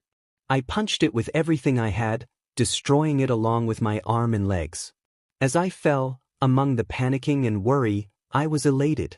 I had done it. I saved someone. I was useful. Before I hit the ground, Uraraka saved me again by slapping me across the face. She giggles again, making him tighten his hug just a little tighter, enjoying the vibration it sent thought them. His smile, however, turns into a frown as he continues. Remember the first day of classes? Mr. Aizawa brought us to the field rather than the entrance ceremony. I recall you and a few others falling for his expulsion lie. Yeah, well, I found him very convincing. He looks up at the moon. Seeing everyone from our class using their quirks with such ease, Mr. Aizawa forcing me to throw that ball without destroying my body, putting in all that effort only to end in last place. I wasn't too surprised by that. If anything, it reinforced the reality that I was previously quirkless and I needed to work even harder to catch up with all of you. He grips her cape tightly, causing her to look at him with concern. And out of everyone in our class, it was you I was the most jealous of. Her eyes widen as her grip on his shirt tightened. Even though I had one for all, just like with Kaken, I imagined what I would do with your quirk. How useful I could be. I came up with list after list that even exceeded the ones I thought of for one for all.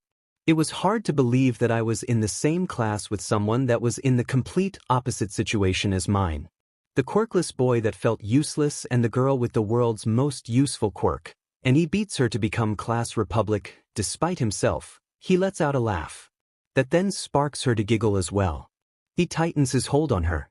Thank you, Momo, for letting me get all this out before I address the rather huge elephant in the room, so to speak. She giggles. I have mentioned you're at your peak when you voice your thoughts. That's right. You did. Having laid out the insecurities that have plagued him this entire time, Midoria takes a deep breath and finally addresses her affections. Remember the school festival, how I was almost late to our performance? She nods her head. The reason I was late was because I had bumped into Gentle Criminal, the man that posts videos of his crimes online. In fact, if it wasn't for that expensive tea you shared with us, I might have missed their intention and have let them go.